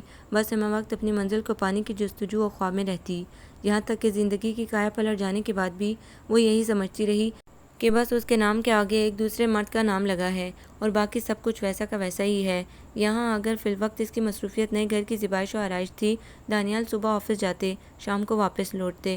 اتنا وقت اس کا گھر کے کام کاج میں گزرتا، یا پھر آس پڑوس کے لوگوں سے مل جل کر۔ شام کو دانیال گھر آتے تو وہ کہیں گھومنے پھرنے چلے جاتے۔ اس طرح دن بہت خوشگوار گزر رہے تھے۔ رزلٹ آنے میں بس تھوڑا ہی وقت باقی تھا۔ جوں جوں رزلٹ کا وقت قریب آ رہا تھا، وہ بیک وقت فکر و خوشی کے احساس میں گری رہتی، جانے وہ اتنے نمبر حاصل بھی کر سکے گی یا نہیں۔ اس کا دل عجیب انداز میں دھڑکتا۔ اب بھی وہ انہی سوچوں میں غلطاں بے خود سی سرشار سی بیٹھی تھی۔ کچھ عرصے کے بعد وہ ایک ڈاکٹر ہوگی، ایک قابل ڈاکٹر، اس کا نام ہوگا، ایک پہچان ہوگی۔ یہی سوچ کر اس کے من میں گدگدی سی ہونے لگی کہ ایم بی بی ایس کے بعد وہ اسپیشلائز کرے گی، ہارٹ اسپیشلسٹ یا پھر گائناکالوجسٹ۔ اگر اسے باہر بھی جانا پڑا تو وہ جائے گی۔ کیا دانیال اسے اجازت دے دیں گے؟ ہاں، کیوں نہیں؟ وہ خود ہی سوال و جواب کر رہی تھی، اور اسے احساس بھی نہیں تھا کہ دانیال کب سے اس کے سامنے کھڑے بہت گہرائی سے اسے دیکھ رہے تھے۔ وہ خود بخود مسکراتی ہوئی کتنی حسین لگ رہی ہے۔ آخر وہ کون سی سوچ ہے جس نے اس وقت اسے سر سے پاؤں تک نہال کر رکھا ہے؟ ان کی نظروں کی تپش کو محسوس کیے بنا وہ سوچ رہی تھی، اگر اپنے مقصد میں کامیاب ہونا ہے تو وہ دانیال کو ہمہ وقت خوش و راضی رکھا کرے گی، انہیں کبھی بھی ناراض نہیں کرے گی۔ پھر کیسے ممکن ہے کہ وہ اس کی بات نہ مانے؟ اب وہ ان کے کسی بھی جملے یا شوخی کا برا نہیں مانے گی، بس مسکرا دیا کرے گی۔ وہ اس سے خوش رہیں گے تو اس کی تمام راہیں کھلی رہیں گی، پھر کبھی کوئی رکاوٹ، کوئی مسئلہ درپیش نہیں ہوگا۔ دانیال اسے دیکھتے دیکھتے جیسے اس میں کھو سے گئے تھے۔ اس وقت ان کی نگاہیں صرف ایک مرد کی نگاہیں تھیں، سبھی چہرہ، روشن آنکھیں، سفید رنگت، خوبصورت لب، بھرا بھرا گداز جسم، سبھی کچھ تو ان کا تھا۔ پھر وہ نگاہیں استحقاق کے احساس سے ایک شوہر کی نگاہیں بن گئی۔ اچانک اسے ان کی موجودگی کا احساس ہوا تو چونک گئی۔ اس نے دیکھا وہ اپنے فطری موڈ اور مسکراتی ہوئی نگاہوں سے اسے دیکھ رہے تھے۔ ان کے اس موڈ کے پیچھے ایک اور طلب کو محسوس کیے بنا وہ مسکرا کر اٹھ کھڑی ہوئی۔ آپ کب آئے؟ سے خوشگوار انداز میں اس نے پوچھا۔ جب آپ نے دیکھا، جب آپ نے محسوس کیا۔ وہ مسکرائے تو وہ بھی ہنس دی، ورنہ وہ ان کی ایسی باتوں پہ کم ہی مسکرایا کرتی تھی۔ کیا سوچ رہی تھی؟ اس ایک جملے میں بے شمار خوش فہمیاں پنہاں تھیں۔ وہ اس دھیمی آنچ کو محسوس کیے بنا مسکرا کر بولی، یہی کہ آپ ابھی تک کیوں نہیں آئے؟ اس کا انداز معصوم و انجان تھا۔ انہیں لگا جیسے وہ انہیں دعوت دے رہی ہو۔ خوش فہمی حقیقت میں ڈھل گئی۔ وہ ہنس کر اس کے بہت قریب آ گئے، اس کے کمر کے گرد بازو حمائل کرتے ہوئے بولے، لو جناب، ہم آ گئے، بولیے کوئی حکم؟ ان کی اس بے تکلفی پہ وہ ایک دم سنسی ہو گئی۔ اس سے قبل تو انہوں نے ایسی حرکت نہیں کی تھی۔ آج جانے کس موڈ میں تھے؟ کب اس کے بے تکلف ہو جانے پہ وہ اتنا کھلے تھے؟ اس کا دم سا گھٹنے لگا۔ وہ اسے اپنی ہمراہی میں ڈرائنگ روم میں لے آئے۔ ہیرا نے اپنائیت سے بریف کیس ان کے ہاتھ سے لیا۔ اس طرح وہ آسانی اور غیر محسوس انداز سے ان کے قریب سے ہٹنے میں کامیاب ہو گئی۔ پھر انہوں نے کوٹ اتار کر ایک طرف ڈالا تو ہیرا نے کوٹ اٹھا کر اپنے ہاتھ پہ ڈال دیا۔ آج جانے مجھے کیوں احساس ہو رہا ہے کہ تم واقعی میری بیوی ہو اور میں تمہارا شوہر۔ وہ ٹائی کی نوٹ ڈھیلی کرتے ہوئے بولے تو ہیرا سر جھٹک کر کمرے سے نکل گئی۔ وہ کوٹ ان کے وارڈروب میں ٹانگ رہی تھی کہ وہ کمرے میں داخل ہوئے۔ آپ جلدی سے چینج کر لیجئے، پھر باہر چلیں گے۔ وہ بدستور بے خبری سے گویا ہوئی۔ نہیں، میرا موڈ نہیں ہے آج باہر جانے کا، وہ بیزاری سے کہتے ہوئے بیڈ پہ لیٹ گئے۔ اتنا اچھا موسم ہو رہا ہے، موڈ خود ہی بن جائے گا، اس نے وارڈروب بند کرتے ہوئے کہا اور وہاں سے نکلنے لگی، لیکن انہوں نے اس کا ہاتھ پکڑ لیا، پھر اپنی طرف کھینچا تو وہ ایک دم سے ان پر جا گری۔ میرا موڈ آج موسم جیسا ہو رہا ہے، انہوں نے گمبھیر لہجے میں سرگوشی کی تو ان کے اس قدر نزدیک آنے سے اس کی سانسیں اکھڑنے لگی۔ اس اچانک افتاد پر وحشت غزہ سے ان کی جانب دیکھا جہاں بہکتے مچلتے بکھرتے جذبات کا سمندر ٹھاٹے مار رہا تھا۔ اس نے رو رو کر برا حشر کر لیا، نہ ان سے بات چیت کی تھی، نہ کھانا کھا رہی تھی۔ کھانے کے لیے انہوں نے جانے کون سی بار آ کر اسے پکارا تو وہ غرا کر بولی، چلے جائیں آپ یہاں سے، انتہائی بے ایمان اور وعدہ خلاف ہیں آپ۔ اس نے پھر دھواں دار قسم کا رونا شروع کر دیا۔ وہ اسی طرح بے وقوفی کا مظاہرہ کرے گی، انہیں ذرا بھی ادراک نہیں تھا۔ انہیں ہنسی بھی آ رہی تھی اور غصہ بھی۔ بہت کوشش اور جتن کے بعد وہ قابو میں نہیں آئی تو وہ بھی غصے میں آ گئے، ڈپٹ کر بولے، یہ کیا بچپنا ہے، اتنا واویلا مچانے کا مقصد کیا ہے تمہارا؟ انہوں نے سختی سے گرکا تو اس نے انہیں بے نوک سنا ڈالی۔ اس کے رد عمل سے انہیں احساس ہوا کہ وہ ان پر اندھا اعتماد کرتی تھی۔ اس کے اعتماد کو انہوں نے ٹھیس پہنچائی ہے، وہ شعوری طور پر آمادہ نہیں تھی، یہ سب کچھ اچانک ہوا ہے اور ظاہر ہے پھر اس کا رد عمل یہی ہوتا۔ انہیں اپنے وعدے کی خلاف ورزی کا تھوڑا بہت احساس اس کے لفظوں سے ہوا تو انہوں نے خاموشی اختیار کر لی اور اسے اس کے حال پہ چھوڑ دیا۔ سوچا وقت گزرنے کے ساتھ ساتھ وہ نارمل ہو جائے گی۔ وہ چاہتے تو کیا کچھ نہیں کر سکتے تھے، اس کی ناراضگی، اس کی ضد کے کوئی بھی معنی نہیں تھے ان کے سامنے، مگر وہ بالکل بے خبر اور معصوم تھی۔ اس کے ساتھ ان کے رویے کی احتیاط ہی اسے سنبھال سکتی تھی۔ دن اسی ناراضگی سے گزر رہے تھے۔ اس نے خود کو کمرے میں مقید کر لیا تھا۔ وہ گھر سے جاتے تو وہ باہر نکلتی، وہ گھر میں آتے تو وہ پھر محفوظ ہو جاتی۔ آخر یہ سلسلہ اب یہ اور کتنے دن چلے گا؟ انہیں سخت الجھن ہو رہی تھی۔ پھر اسی لحاظ سے ان کے ذہن میں بڑی مناسب ترکیب آئی۔ آج صبح وہ سو کر اٹھے تو انہوں نے سخت واویلا مچا رکھا تھا۔ خلاف معمول ان کی آنکھ دیر سے کھلتی تھی۔ ہیرا اپنے کمرے میں خاموشی سے سب سن رہی تھی۔ ان کا خیال تھا کہ وہ ان کی الجھن دور کرنے کے لیے باہر آ جائے گی، مگر وہ ٹس سے مس نہیں ہوئی۔ کبھی اس چیز کی پکار، کبھی اس چیز کی۔ اس چیخ و پکار میں کچن کے برتنوں کا شور بھی شامل ہو گیا۔ ہیرا سے رہا نہیں گیا اور باہر نکل آئی۔ تھینکس گاڈ، تمہیں مجھ پر ترس تو آیا، وہ اسے دیکھ کر مسکینی سے بولے۔ وہ ان سے 2 گز کے فاصلے پہ انتہائی نروٹھے پن سے کھڑی تھی۔ انہوں نے دائیں بائیں نگاہ دوڑائی، اس کے لائق کوئی کام ہی نہیں رہا تھا۔ ناشتہ زہر مار کرتے ہوئے بوجھلت بولے، پلیز یہ ٹائی پریس کر کے لا دو، بڑی مہربانی ہوگی۔ اس نے خاموشی سے ہاتھ بڑھا کر ٹائی لی اور پریس کرنے چلی گئی۔ وہ ناشتہ کر کے اٹھ کھڑے ہوئے۔ 2 لمحے بعد اس نے ٹائی اسی اجنبی انداز میں انہیں لا تھمائی۔ یہ تم نے کیا کیا؟ وہ ٹائی دیکھ کر بولے۔ کیا کیا؟ اس نے سوالیہ نگاہوں سے ان کی طرف دیکھ کر کہا۔ ناٹ کھولنے کی کیا ضرورت تھی، ایسے ہی پریس کر دیتی تو لگا لے ناٹ، ناٹ لگانے میں کون سے ہاتھی جتتے ہیں؟ اس نے اوکھڑ پن سے جواب دیا، مگر مجھے تو ناٹ لگانی نہیں آتی۔ کیا؟ اس نے معتجب انداز میں ان کی طرف دیکھا۔ 2 گز کا فاصلہ دونوں کے درمیان بدستور قائم تھا۔ تمہیں آتی ہے لگانی تو پلیز لگا دو، انہوں نے لاپرواہی اور عجلت سے کہتے ہوئے ریسٹ واچ پر نگاہ ڈالی۔ مائی گاڈ، بہت دیر ہو گئی۔ معصومیت تو اس وقت ان پہ ختم تھی۔ ہیرا نے یادداشت پہ زور ڈالنے کی کوشش کی تو وہ جان بوجھ کر جلدی سے کسانے والے انداز میں بولے، میں جب ٹائی خرید کر لاتا ہوں تو وہیں سے ناٹ لگوا لیتا ہوں، ویسے بھی یہ پندہ میں کم ہی استعمال کرتا ہوں۔ فاصلہ مٹا کر ان کے قریب آئی اور پھر مزید قریب آ کر مہارت سے ٹائی کے ناٹ بنانے لگی تو انہوں نے اس کے گرد بازوں کا حلقہ ڈال دیا۔ اس نے سخت گھور کر انہیں دیکھا تو وہ مسکرانے لگے، پھر اسے منانے والے انداز میں پیار سے بولے، اچھے دوست اس طرح ناراض نہیں ہوتے۔ ان کا خیال تھا کہ وہ دوستی کے رشتے سے راضی ہو جائے گی، لیکن وہ بے لچک انداز میں بولی، دوست ایسے نہیں ہوتے، ایک دوسرے کا خیال رکھتے ہیں۔ اس کے لہجے میں غم و غصے کی آمیزش تھی۔ وہ کہہ کر سختی سے ان کے بازوں سے نکل کر چلی گئی اور انہوں نے اپنا سر پیٹ لیا۔ آخر اسے سمجھانے کے لیے بلائیں کسے؟ شمعی قسمت رات بھابھی کا فون آ گیا۔ وہ فون پہ ان سے بڑی خوش دلی سے گفتگو کر رہے تھے۔ ان سے قبل ہیرا نے بس مختصر اور واجبی سی بات چیت کی تھی۔ بھابھی کو اس کے متعلق تشویش ہونے لگی۔ وہ وہیں بیٹھی تھی۔ ان کی گفتگو سے اسے بات چیت کا اندازہ ہو رہا تھا۔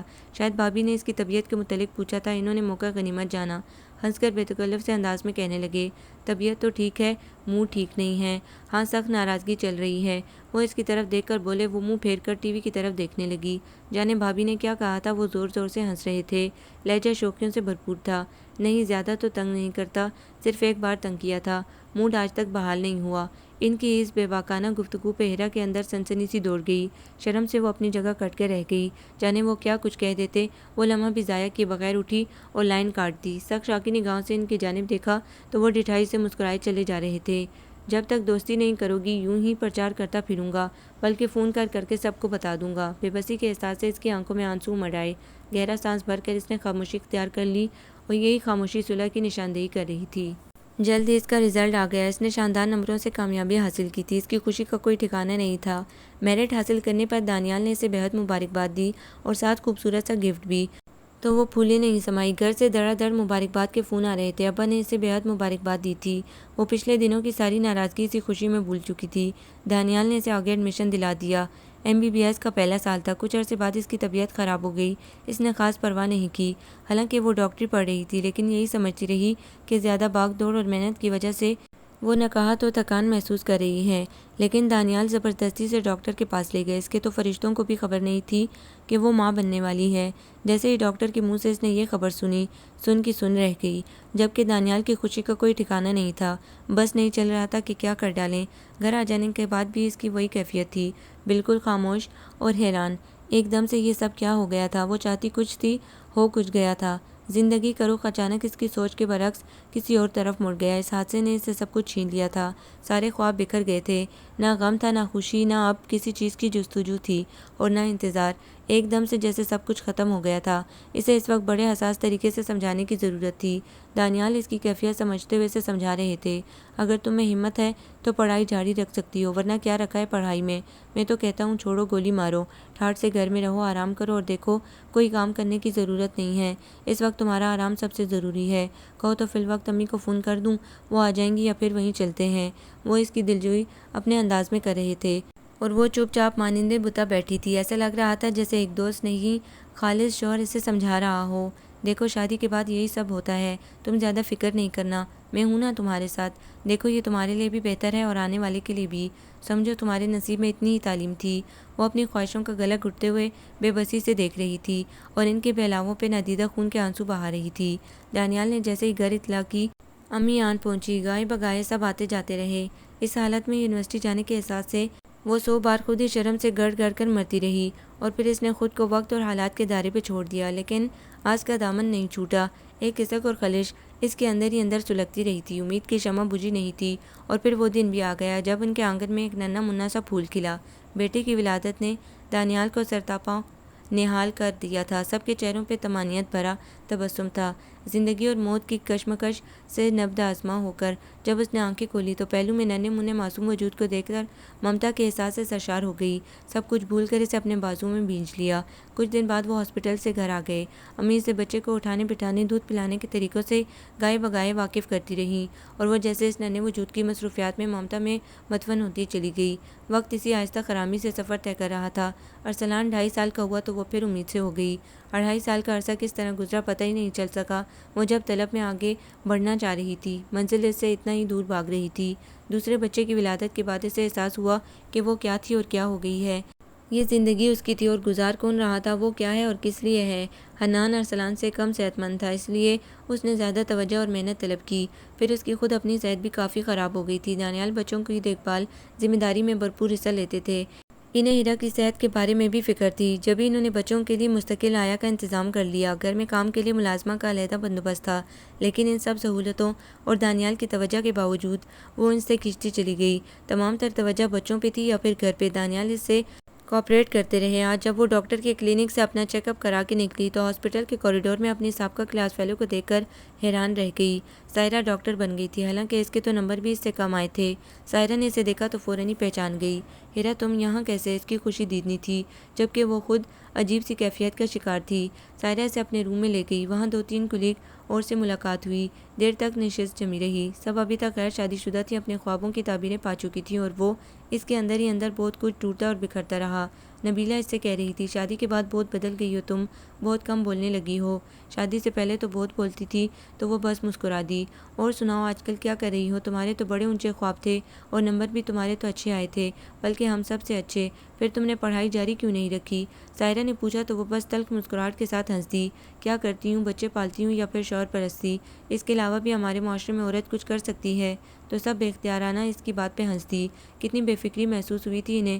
سب کی ہنسی میں کبھی وہ بھی ان جیسی تھی، اور اب گھر آ کر وہ اندر ہی اندر جلتی کوڑتی رہی، سلگتی رہی۔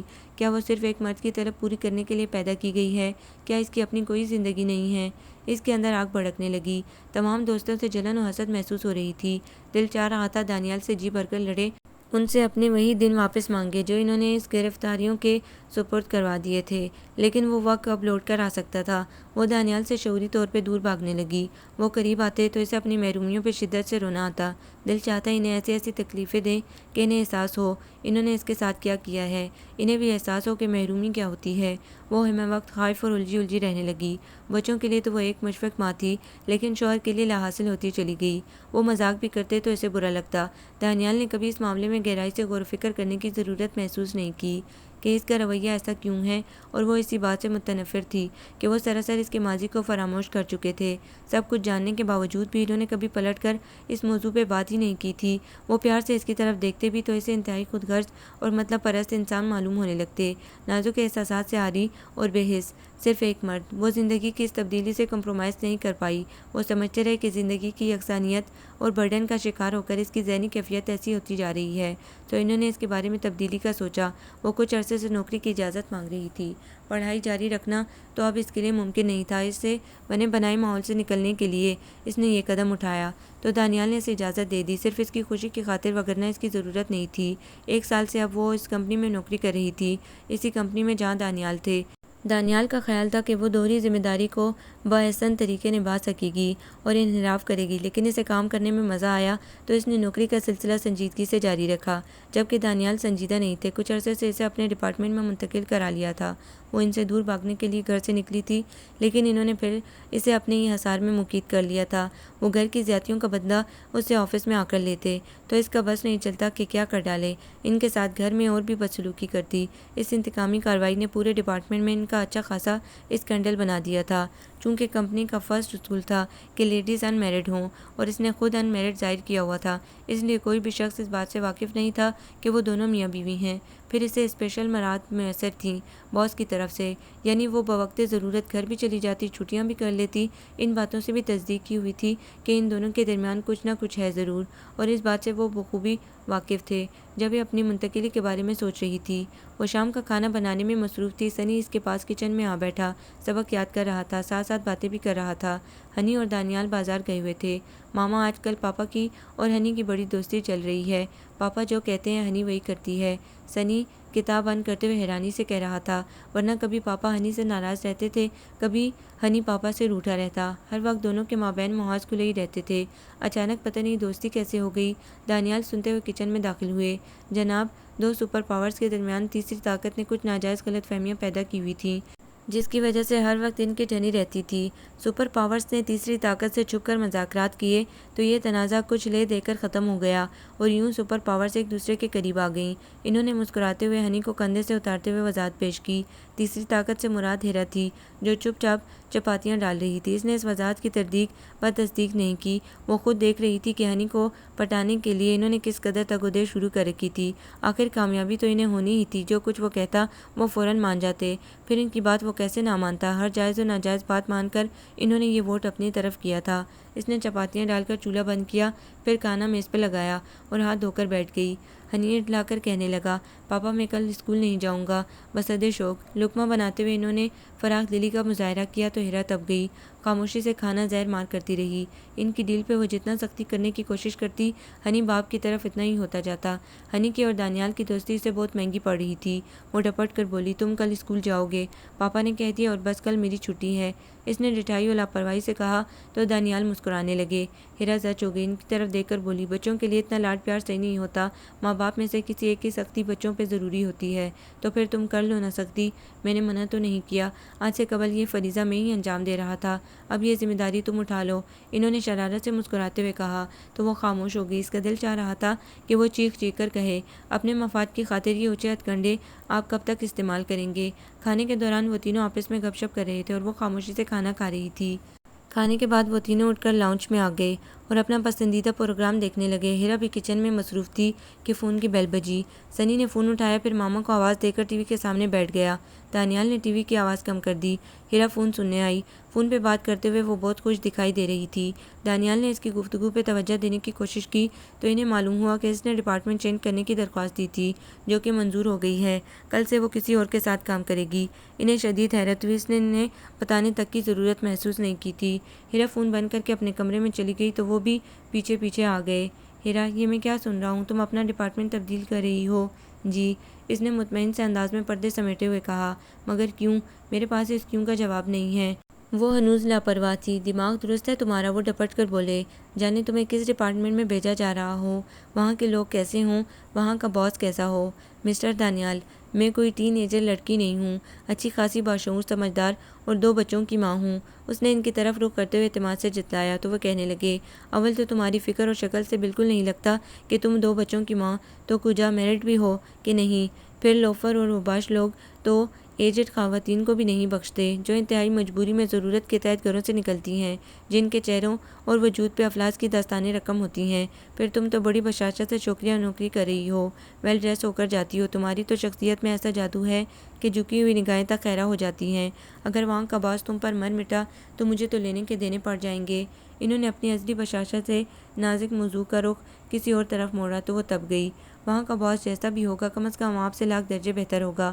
کم از کم وہاں مجھے 2 گھنٹے بیٹھ کر خود ساختہ قسم کے خواب تو سننا نہیں پڑیں گے، 4 گھنٹے فضول قسم کے رومانٹک ڈائلاگ تو سننے کا جبر نہیں ہوگا۔ پھر لوگوں کے عجیب عجیب اشارے کنائے، آپ کی ان حرکتوں کی وجہ سے میری ساری شہرت خراب ہو کر رہ گئی۔ ہر شخص یہی کہتا ہے کہ باس اور سیکرٹری کا افیئر چل رہا ہے، آپ کا کیا جاتا ہے؟ رسوائی تو میری ہو رہی ہے، اس نے کہا۔ وہ اس کی ناراضگی پہ دل کھول کر ہنسے۔ تو تم صرف اسی وجہ سے تبدیلی چاہ رہی ہو؟ اس میں تو سراسر تمہاری ہی غلطی ہے نا۔ تم اگر مجھے گھر میں وقت دیتی تو تمہارے ساتھ بخدا یہ زیادتی نہ کی جاتی۔ پھر شرارت سے دائیں آنکھ دبا کر بولے، اب چونکہ اپنے رقیب سے ہماری مفاہمت ہو گئی ہے تو آپ کی یہ شکایت دور ہو جائے گی۔ ان کے اس محبت بھرے لہجے نے اس کے اندر تک آگ انگارے بھر دیے، دماغ کی رگیں تن گئی، وہ سرتا پاؤں چٹک گئی تھی۔ جھنجھلا کر بولی، خدا کے واسطے دانیال صاحب، میں صرف ایک عورت نہیں ہوں، آپ یہ کیوں نہیں سوچتے، کیوں نہیں سمجھتے؟ وہ بیزاری سے چیخی تو وہ ٹھٹک کر اپنی جگہ پہ رک گئے۔ میں تمہارا مطلب نہیں سمجھا۔ ان کا انداز اجنبی اور حیران کن تھا۔ افسوس تو اسی بات کا ہے، وہ جیسے پھٹ پڑی، کہ آپ نے مجھے سمجھنے کی ضرورت ہی محسوس نہیں کی، مجھے نظر انداز کرتے چلے گئے آپ، میرے خوابوں کو چکنا چور آپ نے کیا، آپ میری خواہشوں کے قابل ہیں۔ یہ سب نہیں چاہا تھا میں نے، یہ میرا خواب نہیں تھا جو کچھ آپ نے مجھے دیا، اور جس طلب میں آپ میری طرف بڑھتے رہے، انتہائی بے حسی کا ثبوت دیا ہے آپ نے میری زندگی میں شامل ہو کر، حالانکہ آپ سب کچھ جانتے تھے۔ ایک کمٹمنٹ ہوا تھا اس بندھن سے قبل جسے آپ نے توڑا، اور پھر بعد میں پلٹ کر پوچھنے کی ضرورت محسوس نہیں کی۔ قصور تو میرے والدین کا ہے جنہوں نے میری اتنی جلدی شادی کر دی۔ میں کچھ کرنا چاہتی تھی، کچھ بننا چاہتی تھی، آپ اچھی طرح سے واقف تھے، لیکن آپ نے مجھے ایک روایتی عورت بنا دیا، ذمہ داریوں میں جکڑ دیا۔ آپ کی ترجیحات میں ازل سے میری سوچ کی کوئی اہمیت ہی نہیں تھی، صرف اور صرف اپنی خواہشوں کو مقدم رکھا آپ نے۔ آپ چاہتے ہی نہیں تھے کہ میں کچھ کر سکوں، میری نوکری میں پیش بندیاں کر کے۔ اب بھی آپ یہی چاہتے ہیں؟ میں گھر سے فرار حاصل کرنے کے لیے نکلی تھی، آپ سے دور ہونا چاہتی ہوں میں۔ آپ کیوں نہیں سمجھتے؟ جب آپ میرے قریب آتے ہیں تو میرا دم گھٹنے لگتا ہے، وحشت ہوتی ہے مجھے آپ سے، میری محرومیاں میرے اندر جاگنے لگتی ہیں۔ خدا کے واسطے مجھے تنہا چھوڑ دیجیے، تنہا چھوڑ دیجیے مجھے زندگی میں کچھ کرنے دیجیے، مجھے بھی احساس ہونے دیجیے کہ میری بھی کوئی زندگی ہے، ہاں میں جینا چاہتی ہوں۔ اس نے وحشت سے چلا چلا کر کہتے ہوئے دونوں ہاتھوں میں سر تھام لیا تو دانیال اسے دم بخود اسے دیکھتے رہ گئے۔ اس کی جیسے ساری بڑاس نکل گئی، برسوں کا غبار چھوٹ گیا، تو وہ گہری گہری سانسیں لیتے ہوئے بیڈ پہ ٹک گئی۔ اس کا ایک ایک لفظ ان کے اعصاب پر ہتھوڑے کی طرح برس رہا تھا۔ انہیں ایسا محسوس ہو رہا تھا جیسے بہت کچھ اچانک ان کے اندر ٹوٹ کر بکھر گیا ہو۔ وہ اسے حیران اور خالی نگاہوں سے دیکھتے رہے۔ آج تک وہ اس کے گریز کو حجاب سمجھتے رہے تھے، جبکہ وہ ان سے نفرت کرتی تھی، اور ایسی نفرت جو کہ شدت سے علیحدگی کی طلبگار ہو۔ اس نے جو کبھی ان کے لیے اپنے بازو نہیں پھیلائے تھے تو اس کے پیچھے یہ محرک کار فرما تھا کہ اس نے کبھی انہیں دل سے قبول ہی نہیں کیا تھا، اور وہ سمجھتے رہے تھے کہ بچوں کی مصروفیات پھر گھر کے کام کی وجہ سے ان سے لاپرواہ رہتی ہے۔ اتنے عرصے سے ساتھ رہتے ہوئے اس قدر متضاد سوچ، اتنی شدید غلط فہمی، انہیں اس وقت اپنے آپ سے شدید حقارت محسوس ہو رہی تھی۔ کمرے میں سکوت سا طاری تھا، پھر وہ خود کلامی کے سے انداز میں سخت اذیت سے گویا ہوئے، میرے لیے ملامت کا مقام نہیں تو کیا ہے کہ تم میری محبت کو ہوس سمجھتی رہی اور میں تمہاری نفرت کو حجاب سے منسوب کرتا رہا۔ وہ کہہ کر اسی تلخی سے مسکرائے، آہا، پھر گہرا سانس کھینچ کر اس کی طرف متوجہ ہوئے۔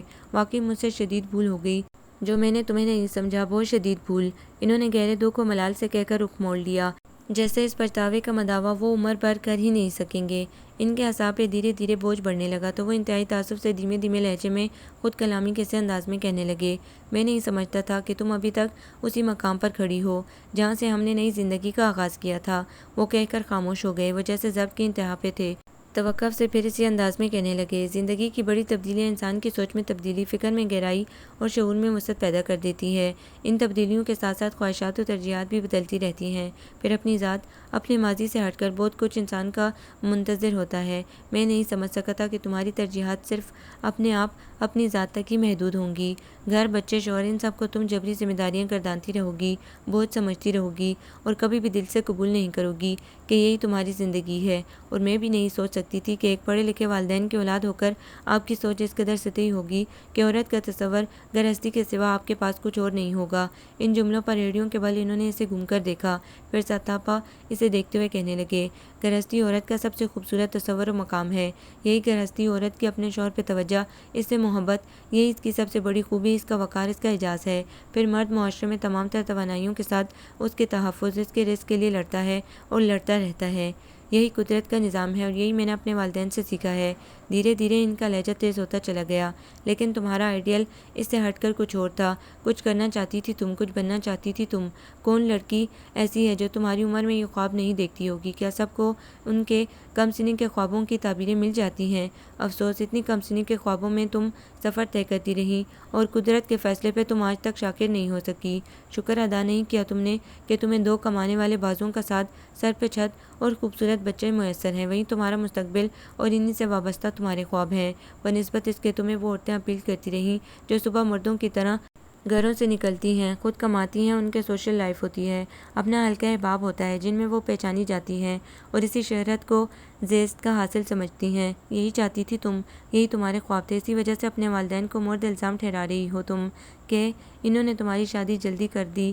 اپنے سے زیادہ تمہیں وہ لڑکیاں اچھی لگتی ہیں جو تعلیم حاصل کر کے نوکریاں کرتی ہیں، یہاں تک کہ اچھے رشتوں کے انتظار میں ان کے بالوں میں سفیدی آنے لگتی ہے، عمر کی مسافت چہرے سے جھلکنے لگتی ہے، جو زمانے کے سرد و گرم میں جھلس کر بے آب ہو جاتی ہے۔ نہیں، تم سمجھتی ہو وہ آزاد اور آئیڈیل زندگی گزار رہی ہیں، وہ کچھ کر رہی ہیں۔ حالانکہ ان لڑکیوں کی بھی دلی خواہش ہوتی ہے کہ جلد از جلد ان کے مناسب رشتے طے ہو جائیں تاکہ ان کے والدین کا بوجھ کم ہو اور ایسے حالات سے قبل اچھے رشتے میسر ہو جائیں۔ تو ساری عمر عورت مرد کو ہی الزام دیتی رہتی ہے کہ وہ اس کی خواہشوں اور خوابوں کا قاتل ہے۔ اگر میں اپنی بدی پہ آ جاؤں اور تم سے یہ سوال کروں کہ اگر تم ڈاکٹر بن بھی جاتی تو کیا کرتی؟ زیادہ سے زیادہ 10-12 مریض تمہارے ڈاکٹر نہ ہونے سے مر گئے یا تڑپ رہے ہیں، مگر سوال یہاں پیدا ہوتا ہے تمہاری اپنی خواہشات۔ روایتی عورت کا کردار تمہارے لیے ناقابل برداشت تھا، لیکن میرے نزدیک عورت اپنی روایت سے ہٹ کر کچھ بھی نہیں ہے۔ اگر وہ چاند پہ بھی چلی جائے رہے گی تو وہ نسلوں کی امین۔ اس بات سے یہ مت سمجھنا کہ میں معاشرے میں عورت کے فعال سے کردار سے منحرف ہو رہا ہوں، عورت کی اہمیت کو تسلیم ہی نہیں کرتا۔ نہیں، عورت کے کردار کے بغیر تو یہ کائنات بے توازن ہے۔ لیڈی کلرک سے لے کر آج وزارت عظمیٰ تک جتنی بھی خواتین معاشرے میں کائنات میں سرگرم عمل ہیں، فعال کردار ادا کر رہی ہیں، نہ تو ان سب کا مقصود اچھے رشتے ہیں اور نہ ہی شادی ہو جانے کے باوجود وہ اپنے کام میں کسی رکاوٹ کو محسوس کر رہی ہیں۔ اس کا مطلب ہے خدا جسے چاہتا ہے اسے اس کے رتبے سے نواز دیتا ہے، وہ اپنے انصاف سے مرتبے تقسیم کرتا ہے اور جس کے لیے جو بہتر نہیں سمجھتا معمولی بہانوں سے بھی اس کا رخ موڑ دیتا ہے اور وہ اپنے بندوں کو بھٹکنے نہیں دیتا۔ انسان چاہے تو سمجھے اور نہ چاہے تو نہ سمجھے، یہ انسان پہ منحصر ہے کہ وہ قدرت کے اس انصاف پہ شاکر ہو جاتا ہے یا تعمر ملال کرتے ہوئے، ناشکری کرتے ہوئے اسی مخمصے میں رہے کہ یہ میرے لیے بہتر کیوں نہیں ہے۔ انسان اپنے محور سے لاکھ بھی ہٹنے کی کوشش کرے، تقدیر کے کرتاز پہ جس کے ذمے جو کام لکھ دیا گیا ہے اسے وہی کرنا ہوگا۔ نہ تو تقدیر میں نے پڑھی ہے اور نہ تم نے، جانے تمہاری تقدیر میں کیا لکھا ہے، لیکن میں خود کو تمہارا مجرم و گنہگار سمجھتا ہوں۔ جس بات کو تم میری بے حسی گردان رہی ہو وہ میری شدید بھول تھی۔ اس کی سب سے بڑی وجہ یہ تھی کہ میں تمہاری سوچ کو اپنی ماں کی سوچ کی طرح تصور کرتا اور سمجھتا تھا، اور شاید یہی وجہ تھی کہ میں نے تمہاری سوچ کے ساتھ نہیں، صرف تمہارے وجود کے ساتھ زندگی گزاری۔ انہوں نے انتہائی دکھ و ملال سے کہا، جو ہو گیا میں اس کا مداوع نہیں کر سکتا۔ ہاں، مگر زندگی ابھی ختم نہیں ہوئی۔ تم جو کرنا چاہتی ہو حاصل کر لو، اپنے میکے جانا چاہتی ہو چلی جاؤ، اپنے سسرال جانا چاہو وہاں چلی جاؤ، کہو تو تمہیں ہاسٹل میں داخلہ دلا دوں، تم اپنی تعلیم کا سلسلہ پھر سے جاری کر سکتی ہو۔ گھر اور بچوں کی طرف سے فکر مت کرنا، میں سچائی اور خلوص سے تمہیں اجازت دے رہا ہوں۔ جو خواہش، جو ارمان تمہارے رہ گئے ہیں تم انہیں پورا کرو۔ یہ سچ ہے، انسان کو زندگی ایک بار ملتی ہے اور انسان صرف اپنے لیے ہی جینا چاہتا ہے۔ جب زیست میں اپنی خواہشات کی تکمیل نہ ہو تو پھر فائدہ جینے کا؟ انہوں نے بڑے ملول سے انداز میں کہا، خدا کے واسطے مجھے تنہا چھوڑ دیجیے، آپ میرے قریب آتے ہیں تو مجھے وحشت ہونے لگتی ہے۔ ان کے دماغ میں اس کے جملے مسلسل ہتھوڑے کی طرح برس رہے تھے۔ اگر تم علیحدگی کی خواہش مند ہو تو میں تمہیں یقیناً مایوس نہیں کروں گا، بلکہ یہ سب کر کے میرے ضمیر کا بوجھ ہی ہلکا ہوگا کہ زندگی کے 8 سال تم نے میرے ساتھ انتہائی تکلیف سے گزارے۔ اپنی زندگی کے ہر فیصلے کا اختیار تمہارے ہاتھ میں ہے۔ وہ یہ کہہ کر تیزی سے کمرے سے نکل گئے اور وہ اپنی جگہ پہ بیٹھی ان کے آخری جملے پہ نظر ثانی کرتی رہی کہ وہ کیا کہہ کر گئے ہیں۔ رات وہ کمرے میں تنہا تھی، ان کا کہا گیا ایک ایک جملہ سماعت و ذہن پہ بار بار رقم ہو رہا تھا۔ ہر کروٹ بے چین کر رہا تھا۔ اسے ایسا لگ رہا تھا جیسے بہت عرصے سے اس کے دل پہ بھاری بوجھ تھا، غبار تھا، اور جب یہ غبار چھوٹا، دل کا بوجھ ہلکا ہوا تو مطلب صاف شفاف ہو گیا۔ سوچنے سمجھنے کی صلاحیتیں چمکنے لگی تھیں۔ ان کی ایک ایک بات کا مفہوم، ان کے تاثرات گہرائی سے دل میں نقش ہو رہے تھے۔ وہ کروٹیں بدلتی رہی، رفتہ رفتہ اسے احساس ہونے لگا جیسے اس کے اندر ویرانی سی آبسی ہے، وہ بالکل خالی ہو گئی ہے۔ آج تک وہ انہی لفظوں سے بھری پڑی تھی، اور اب جب سب کہہ دیا تھا تو لگتا تھا کہ اب کہنے اور سننے کے لیے کچھ باقی نہیں رہا ہے۔ صرف ایک ہی آگ تھی، جب بھڑکی تو سب خاک ہو گیا۔ خدا جسے چاہتا ہے اسے اس کے رتبے سے نواز دیتا ہے، وہ اپنے انصاف سے مرتبے تقسیم کرتا ہے، اور جس کے لیے جو بہتر نہیں سمجھتا معمولی بہانے سے اس کا رخ موڑ دیتا ہے۔ بے چین ہو کر اس نے کروٹ بدلی۔ انسان چاہے تو سمجھے، انسان چاہے تو نہ سمجھے، انسان چاہے تو سمجھے، انسان چاہے تو نہ سمجھے۔ وہ بے چین ہو کر بستر سے اٹھ کھڑی ہوئی۔ کمرے میں حبس بڑھنے لگا تو اس نے کھڑکی کے پردے ہٹا دیے۔ میرے لیے ملامت کا مقام نہیں تو کیا ہے؟ تم میری محبت کو ہوس سمجھتی رہی اور میں تمہاری نفرت کو حجاب گردانتا رہا۔ اس کا انتہائی افسردہ اور ملول چہرہ اس کی نگاہوں کے سامنے جم گیا۔ گہری گہری پلکوں کے نیچے سرخ ہوتے ہوئے آنکھوں کے حاشیے ملال کی تفسیر تھے۔ وہ بستر پہ دوبارہ آ گئی، پاؤں لٹکا کر بیٹھی رہی۔ وقت کے ساتھ ساتھ خواہشات و ترجیحات بھی بدلتی رہتی ہیں، پھر اپنی ذات، اپنے ماضی سے ہٹ کر بہت کچھ انسان کا منتظر ہوتا ہے۔ سنی اور ہنی کے معصوم وجود، پیارے چہرے اس کے سامنے مچلنے لگے۔ گرہستی عورت کا سب سے خوبصورت مقام ہے۔ وہ بے چین ہو کر کمرے میں ٹہلنے لگی۔ یہ میری بے حسی نہیں تھی، شدید بھول تھی۔ میں نے تمہیں اپنی ماں کے عکس میں دیکھا۔ میں تمہارا مجرم ہوں، گنہگار ہوں، میں تمہارا مجرم ہوں، گنہگار ہوں۔ اس کا سر پھٹنے لگا تو اس نے دونوں ہاتھوں میں سر تھام لیا۔ اب صرف ایک ہی آواز باز گشت کر رہی تھی، اگر تم علیحدگی کی خواہشمند ہو تو میں یقیناً تمہیں مایوس نہیں کروں گا، بلکہ یہ سب کر کے میرے ضمیر کا بوجھ ہلکا ہی ہوگا۔ اس نے اپنے آپ کو بستر پہ ڈال دیا۔ زندگی کے ہر فیصلے کا اختیار تمہارے ہاتھ میں ہے۔ اس نے تھک ہار کر آنکھیں موند لیں۔ ان کا انتہائی افسردہ و ملول چہرہ، گہری گہری پلکوں کے نیچے سرخ ہوتے ہوئے آنکھوں کے حاشیے اس کی بند نگاہوں میں جم گئے۔ اسے آج ایسا لگتا تھا جیسے صدیوں کی مسافت طے کر کے صبح بیدار ہوئی ہے۔ فجر کی نماز کے بعد حسب معمول اس نے دن کا آغاز کیا۔ سب کچھ وہی تھا، مگر اپنے اندر کا سناٹا دھیرے دھیرے روح میں پھیلتا جا رہا تھا۔ سمجھ میں نہیں آ رہا تھا کہ یہ کیا ہو رہا ہے۔ بچے اسکول جانے کے لیے تیار تھے اور وہ آفس جانے کے لیے۔ وہ کسی کام سے اندر گئی تو وہ ناشتہ کر کے نکل چکے تھے۔ وہ بھاگی بھاگی گیٹ تک آئی۔ سنی، ہنی انہیں آواز دی۔ دونوں بچے رک گئے، ساتھ دانیال بھی۔ تو وہ خفگی سے بولی، آج ماما سے پیار نہیں لینا۔ بچے اس کی طرف بڑھنے لگے تو دانیال نے درمیان میں سے روک لیا۔ بچوں کو اب اس پیار کی ضرورت نہیں ہے جس محاذ کے لیے تم یہ ڈھال استعمال کرتی تھی۔ اب اس کی فکر تمہیں ساری عمر نہیں ہونی چاہیے۔ وہ بچوں کو لے کر تیزی سے آگے بڑھ گئے اور وہ گنگ سی کھڑی دیکھتی رہ گئی۔ اس نے وہ کچھ کہہ دیا تھا کہ وہ بچوں کے پیار کو بھی شک کی نگاہ سے دیکھنے لگے تھے۔ وہ مسلسل گھر میں تھی، دونوں طرف خاموشی تھی۔ جس قدر اس میں تڑپ تھی، اب تک تو اسے کسی نہ کسی فیصلے پر پہنچ جانا چاہیے تھا۔ دانیال منتظر تھے۔ اس کا جواب نہ پا کر وہ خود ہی آج کہنے لگے، اگلے ہفتے سے ایڈمیشن شروع ہو رہے ہیں۔ وہ ہنوز لاپرواہ تھی۔ اپنے ڈاکومنٹس دے دینا، میں فیس جمع کروا دوں گا، اور ہاسٹل میں ایڈمیشن بھی۔ کیوں، میرا گھر نہیں ہے جو میں ہاسٹل میں رہوں گی؟ اس نے اسی لاپرواہی سے کہتے ہوئے ہنی کا ہاتھ پکڑ کر کچھ لکھوایا تو وہ خاموش ہو گئے۔ تو گویا وہ یہ فیصلہ کر چکی ہے تو وہ کسی خوش فہمی میں کیوں ہے؟ نئے سرے سے پھر اندر ٹوٹ پھوٹ ہونے لگی تھی۔ وہ اٹھ کر اندر چلے گئے اور انتہائی سنجیدگی سے علیحدگی کے فیصلے پر غور کرنے لگے۔ کیا ان کی گفتگو کا اس پر کچھ اثر نہیں ہوا تھا؟ وہ خود سے الجھ رہے تھے۔ وہ اتنی کٹھور، بے رحم و بے حس ہوگی وہ سوچ بھی نہیں سکتے تھے۔ اب فیصلہ انہی کی طرف سے ہونا چاہیے۔ ماما، آپ بھی اسکول جایا کریں گی؟ سنی اور ہنی نے اشتیاق میں آ کر پوچھا تو وہ مسکرا دی۔ بچے اس کی مسکراہٹ کو مثبت جواب سمجھ کر فکر مند ہو گئے۔ پھر گھر میں کون رہا کرے گا؟ اچھے اچھے کھانے کون بنائے گا؟ ہمیں رات دیر تک کہانیاں کون سنائے گا؟ ان کی فکر مندی بجا تھی۔ اس نے ان کے ستے ہوئے چہروں کو ہاتھوں کے کٹورے میں تھام کر پیار کیا۔ ہمہ وقت وہ دانیال کے جملوں کے حصار میں تھی، انسان اپنے محور سے لاکھ بھی ہٹنے کی کوشش کرے، تقدیر کے کرتاز پہ جس کے ذمہ جو کام لکھ دیا گیا ہے اسے وہی کرنا ہوگا۔ اس نے گہرا اطمینان بھرا سانس لیا، جیسے پھر اس کے اندر کے سارے اندھیرے چھٹ گئے۔ جو دل اس کے لیے دھڑکتا تھا، تڑپتا تھا، اسے توڑ کر وہ خلق خدا کی مسیحا بننا چاہتی تھی۔ مسیحائی کی ضرورت تو انہیں بھی تھی اور انہیں بھی۔ پھر کیا اس نے جو کہا تھا کر سکے گی؟ کیا اب وہ ان کے بنا رہ سکے گی؟ کیا اب یکسوئی اور دل جمعی سے تعلیم کا آغاز کرے گی؟ اور نوکری بھی کرے تو کیوں؟ کیا اس کے پاس دو کمانے والے بازوں کا سہارا نہیں ہے؟ وہ علیحدگی کی خواہش مند بھی ہو سکتی ہے، انہوں نے کہا تو کیسے وہ یکبارگی ہی وہاں سے اٹھی جیسے لپک جھپک میں کوئی فیصلہ نہ ہو جائے۔ بعجلت ان کے کمرے کی طرف بڑھی تو اپنے ہی لفظوں نے اس کے پاؤں روک لیے۔ آپ میرے قریب آتے ہیں تو مجھے آپ سے وحشت ہونے لگتی ہے۔ معافی کا بڑے سے بڑا لفظ اس جملے کے آگے ہیچ تھا۔ وہ متذبذب اور بے چین سی کھڑی تھی۔ آج تک اس نے ان کے لیے کبھی محبت میں پہل نہیں کی تھی، کبھی پیش قدمی نہیں کی تھی۔ کیا وہ ان کی بیوی نہیں تھی؟ یہی آخری ہتھیار لے کر وہ کمرے میں داخل ہو گئی۔ وہ بستر پر نیم دراز لیٹے ہوئے تھے، نگاہیں ٹی وی کی اسکرین پر جمی تھی۔ وہ کئی لمحے وہاں کھڑی رہی۔ انہوں نے اس کی طرف نہیں دیکھا تو اس نے بڑھ کر ٹی وی آف کر دیا، پھر ان کی طرف دیکھ کر دلیری سے مسکرائیں تو انہوں نے نگاہیں پھیر لی۔ اٹھ کر کمرے سے باہر جانے لگے تو اس نے ان کا ہاتھ پکڑ لیا۔ کیا چاہتی ہو؟ انہوں نے ہاتھ جھٹکا۔ کیا معافی کا کوئی بھی لفظ ان کے دل سے اس کے لفظ مٹا سکتا تھا؟ ایک عدد میٹھی مسکراہٹ۔ وہ مسکرائی تو انہوں نے رخ پھیر لیا۔ باہر جانے کے لیے دروازے کی طرف بڑھے تو وہ گھوم کر ان کے سامنے آ گئی۔ بہت کچھ تھا اس وقت مداوع کے لیے، کہنے کے لیے، لیکن انہیں آرام کرنے کے لیے اس وقت لفظوں کی نہیں جذبوں کی ضرورت تھی۔ وہ جھنجھلا کر وہاں سے ہٹ گئے۔ اس کا ایک ایک لفظ اسے لوٹانا چاہتے تھے کہ وہ پھر دیدہ دلیری سے ان کے سامنے آ گئی۔ انہوں نے اکتاہٹ سے پینٹ کی جیب میں ہاتھ ڈال کر سر اوپر کیا جیسے اسے دیکھنا نہ چاہتے ہوں۔ یہ کیا بدتمیزی ہے؟ وہ اجنبیت اور رکھائی سے بولے۔ بدتمیزی نہیں پیار، جو کہ آپ سے سیکھا ہے۔ وہ مسکرائی۔ انہوں نے شدید حیرانی سے اس کی طرف دیکھا۔ بہت کچھ کہنا چاہتے تھے کہ اس نے ان کے لبوں پہ اپنا ہاتھ رکھ دیا، پھر شرارت سے انہی کے انداز میں بولی۔ عمر پڑی ہے وضاحتوں اور تلافیوں کے لیے۔ اس کے انداز پہ ان کے 14 طبق روشن ہو گئے۔ وہ تمام فاصلے مٹاتے ہوئے ان کی طرف بڑھی تو ان کے سارے ملال دھل گئے۔ اس کی پہلی پیش قدمی یہ گھنگ سے رہ گئے۔ مصنوعی خفگی سے اسے گھور کر دیکھا تو وہ بے باکی سے ہنستی اور ہنستی چلی گئی۔